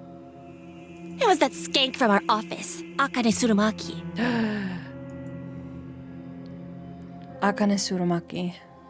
Sure enough, she's well and truly dead. Tomoe isn't wrong in believing that the website killed Akane. Tomoe once posted on Noise about wanting to try the website, and she was waiting to find someone to try it on. If I recall correctly, the request for Akane's death came through Corpse Girl's website shortly after I read that post. Perhaps Tomoe made the request on the very same day. So then Tomoe was the one responsible? I assumed the person who requested Akane's death was someone in our office, but I never figured it would be a junior data entry temp like Tomoe. How did Tomoe even know Akane? I can't see how their paths would have crossed in such a large office building. Yo, Psycho, you in there? I snap out of my thoughts and I meet Tomoe's dead-eyed gaze. Your professional opinion, can a website really kill someone? I'm torn between giving two replies. I could state that I believe the website worked, and therefore help increase Corpse Girl's credibility, or I could play it safe and make sure I'm not suspected of any involvement. Coward that I am, I decide to play it safe. No, absolutely not. A website can't kill someone. Yeah, I figured. Guess it's just a coincidence that she died. You reckon I'm not guilty then? I didn't really want the bitch dead anyway. I was just mucking around. Yeah, you're not guilty. Thank God. That's a real weight off my elbows, you know? I sure as shit won't mess around with sites like that again, though. I'm gonna play it real straight from now on. I gotta get my life together. I got a man to look after now. Right. Well, good luck with that. I need to get home. All I want right now is to get back and figure out who the hell uploaded a photo of me to the website. My mind is reeling and I'm not in the right headspace to listen to Tomoe's drivel any longer. Hey, for what it's worth, which ain't much, thanks. Thanks for putting my mind at ease. I know we ain't always seen eye to eye, and, well, nah. That's about it for now. For a fleeting moment, I imagined that she was about to apologize for assaulting me last week. That possibility disappeared from my mind almost as soon as it had appeared. See you tomorrow. She waves, almost sheepishly, and wanders back through the park in the direction that I came from. Right. Time to go home. I can't relax until I know who requested my death.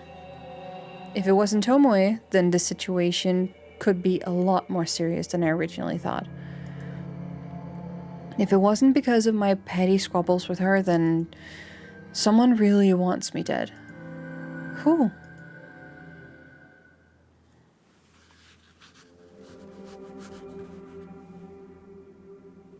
I can't sleep. I must be past 3 a.m. Countless hours has passed since I started trying to figure out who requested my death. I've run through every possible candidate and their potential reasons 1,000 times. I've replayed every encounter I've ever had with every person I've ever met, and I'm drawing a blank. I don't know who wants me dead. I'm not so vain to think that everybody likes me. I'm sure a hell of a lot of people don't like me very much at all.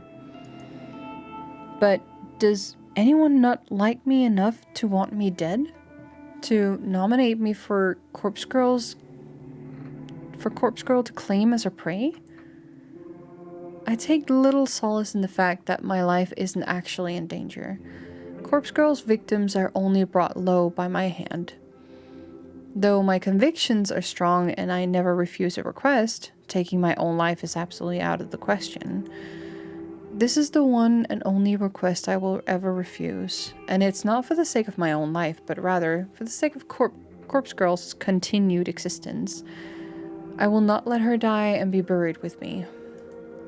However, now that I've eaten of the knowledge that somebody genuinely wants me dead, I can't cure my upset stomach.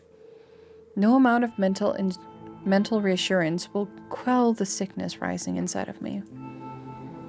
The top candidates are, of course, those closest to me. I've crossed Tomoe off the list. Her relief at knowing Akane Tsurumaki's death wasn't her fault convinced me that she wouldn't make the mistake of messing with the website twice. Add to the fact that she came to me for reassurance, well, it's safe to say that she's not the person I'm looking for. So that leaves the people I deal with on a daily basis. Aoi Sato, my best friend, since junior high, and the first person I ever fell for. She rejected me gracefully during senior high, and so gracefully that we still remain friends to this day. Would she want me dead? Doubtful, but she wouldn't even report her stalker, a guy who she is apparently related to the police, because she didn't want him arrested. Then there's Shinya Fujikawa, another acquaintance from school, and now my co-worker. He has even gone so far as to call us friends now that we're connected on Noise. I've never been romantically interested in him, but I was under the false impression that he had feelings for me. He's a wannabe detective, but he doesn't have the competence to follow in his father's footsteps. He doesn't strike me as the type who wants somebody dead, let alone to go through with requesting somebody's death. Still, quiet, guarded people like him can really surprise you. When you take those three out of the equation, the people I deal with daily are very few.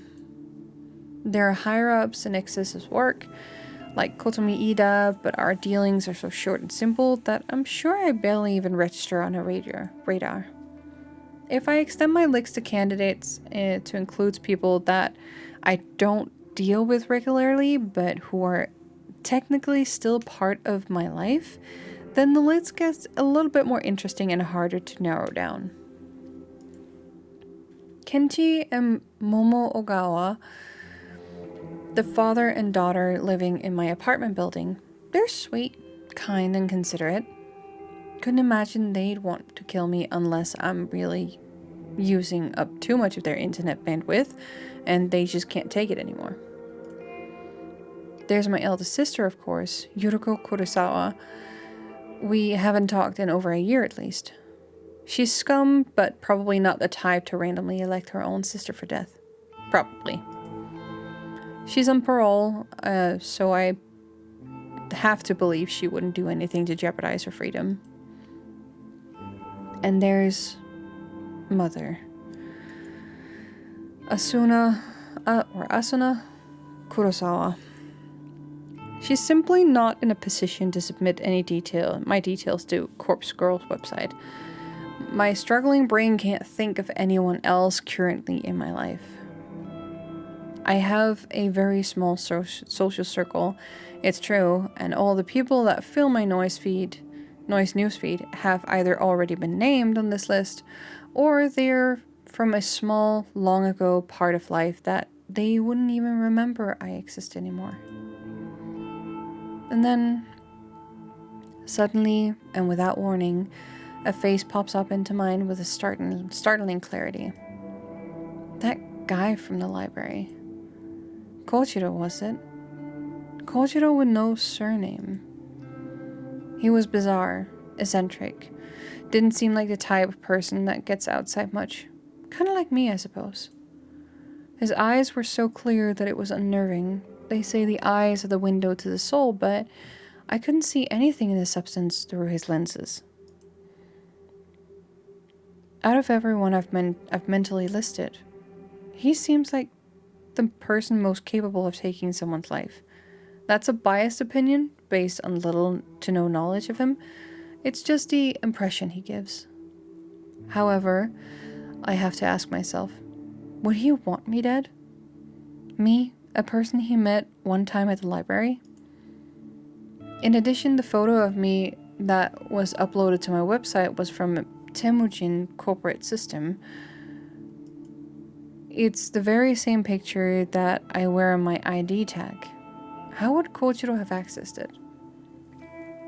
If he was going to upload a photo of me, he would have found my noise profile and used an image from one of my albums. There aren't too many photos of me on there, but there are enough to identify me.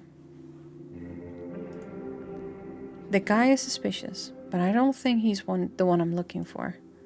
Yet, I can't get his face out of my mind. On a whim, I snatch up my phone from beside me and unlock the screen. The bright light shines like a beacon in the darkness and nearly blinds me, but I squint and navigate the noise app. Kojiro, he told me his noise tag is. Kojiro, he told me his noise tag, didn't he? If I can remember it, it'll save me the hassle of having to look through hundreds of profiles with the same name just to find him. What was it? At Kojiro? No, too simple. Koji something. I start to type different variations until an auto-predicted result comes up. Koji. That's the one. I tap the result and instantly arrive at his profile. The info on his About Me section is pretty vague, but judging by the display photo, I'm certain this is the right guy. At Koji. Just your average guy, taking my days one at a time. Introvert, antisocial, anti-establishment, anti-everything. Lol. Like peanut butter, though? I scroll through his feed and see that he hasn't posted anything for quite some time. His most recent post is from about a year ago, and is just an updated version of his display picture. Where he has cropped out a woman's face and body so the focus is just on him. I open up a direct message to him and start typing. At Nono Noriko. Hey, is this Kojiro from the library? It's Noriko. Kurosawa. Since it's past 3 a.m., I am not expecting a reply, until I instantly receive a message in response. Hi, late night? He replied so quickly. I swallow and gather the nerve to ask him what's on my mind. Yeah, I can't sleep. Have you heard of Corpse Girl's website? ... The screen states that he's currently typing a message, but then the notification simply disappears, and no message comes through. Is he ignoring me? Then... Yes. So he does know about the website. The question is, was he already familiar with it? Or did he just look it up after I mentioned it? What are your thoughts? Is it real? Yes, love it. Big fan. I see. Me too. Have you used it? No. Well, no, not yet. I don't hate anyone enough. What a reply. It's hard to get a sense of his emotion through his replies. I can't tell if he's being sincere or not. Wait, have you used it? Tell me. Tell me the details. Does it work? No, I haven't used it, but it's popular in my office. I don't know why I wrote that, but I ended the message with a question mark. I shake my head and wait for a response. Okay. Let me know if you use it. Might be work for me. Might be work for me? What does he mean by that? Work? Yes, I store cadavers. Dispose of later. I don't understand. Hospital morgue? Storage and disposal? He works at a morgue? I noticed a strange smell on his clothes when we met, and now it makes sense. I gag a little and suppress the urge to vomit. So if someone dies, they get sent to you? Even for, like, suicides and murders? Yes, all sorts. Worst are crash victims. Have to mix and match limbs. Have you ever received a victim of Corpse Girl's website? Impossible to know. Maybe? Who can say? Have a name? A name? Can you look up names of bodies you've received? Can you look up such a thing? Yeah, cadavers are ID'd, mostly. Know a victim? Should I ask? Will doing so put me under suspicion of being associated with Corpse Girl? Hello? I can look now. At work. I start to nervously bite my fingernails. I know that I won't gain anything from finding out if he's dealt with any of the victims, but morbid curiosity tends to get the better of me. Sometimes I just have to know. Akane Surumaki. Okay, a second. Nope, correct spelling. Got an M Surumaki and Akane Surumi. Or Surumi. That's not right. Close though. Okay, more names. Eiichi Hanada. One sec. Yep. Crash victim? Bad. I remember him. He's still here, actually. I can't believe what I'm reading. Eiichi Hanada ended up at Kojiro's morgue? And he's still there? Really? How long do you store bodies? Depends. Up to 2 days for autopsy. No autopsy for him, no need. So he just sits here. Cold chamber. 31 BB. Wow. Detailed. I don't know, like, if anybody in chat knows about, like, how it is to work at morgues, please tell me. I'm curious. Is it even, like, okay to give out this kind of information to strangers? Is it considered, like, breach of privacy, or what is this guy doing right now? If family don't collect, then cremation. Is cremation what you mean by disposal? Yes, mostly. A friend of yours? Not exactly. But he's Corpse Girl's victim. You said so. Well, I don't know. You said so. Interesting. I'll look at him again. Really, there's no need for that. It's okay. I won't tell. How did you do it? I swallow hard. What does he mean? Hello? How did I do what? How did you kill him? Oh shit. I've messed up. He knows. Kojiro has figured out who I am.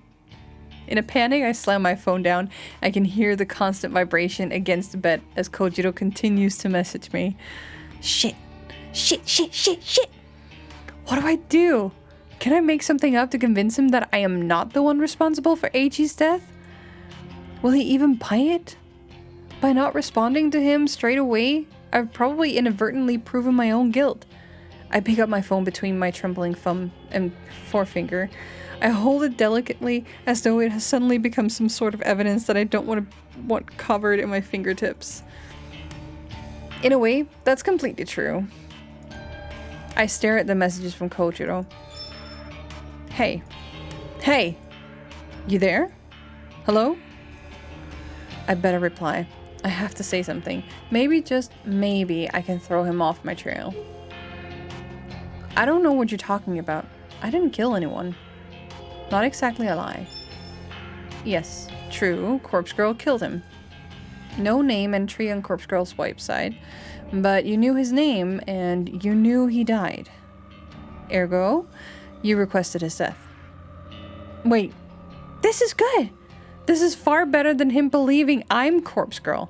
He thinks I'm just a fan of the website that submitted the request. I have to run with this. I can't let him know the actual truth. Okay, you got me. I used the website to request his death. Ha! Wow. Mad. So the site is real? Amazing. This is exciting. Are you happy he's dead? I decide to take a leaf out of Tomoe's book and act more innocent than I really am. Not really. I just made the request on a whim to see if that would happen. I didn't think it would really work. Wow, so you didn't hate the guy? Eiichi? Nope. Never even met him. Just found his photo on the internet. Incredible. Corpse Girl kills with just a photo? Doesn't even need a name? I wonder how many other Vics I've got here. Lol. Have to go. Clocking off soon. Talk later. This guy is so wild. What the heck? Kojiro's status immediately changes to offline. I breathe a sigh of relief. I think he bought the lie. Surely I'm in the clear. But this whole conversation was an exercise in stupidity. I nearly shot myself in the foot because of my own insatiable curiosity. I shouldn't have contacted Kojiro at all. The only positive thing to come out of this is learning that Kojiro's works at a hospital morgue. I could potentially take advantage of this, but my sleep-deprived brain can't quite work out now. Well, I can dwell on that later. For now, I really need sleep.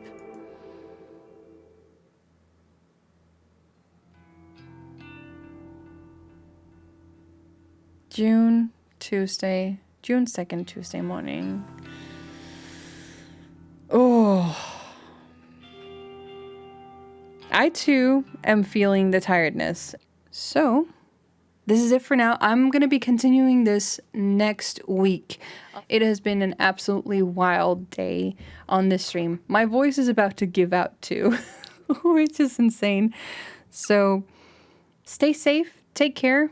Make sure that you follow me here on Twitch, Blue Sky, and if you're subbed, join me over on Discord so that you can also get notifications when I go live next time, and that you can sit back with us and discuss more about like different kinds of things in games that you really enjoy.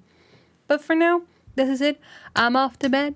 Take care, stay safe, and I'll see you again next week on Wednesday for more Doodles and Yap. Bye-bye, guys. I'll see you. See you. Bye-bye.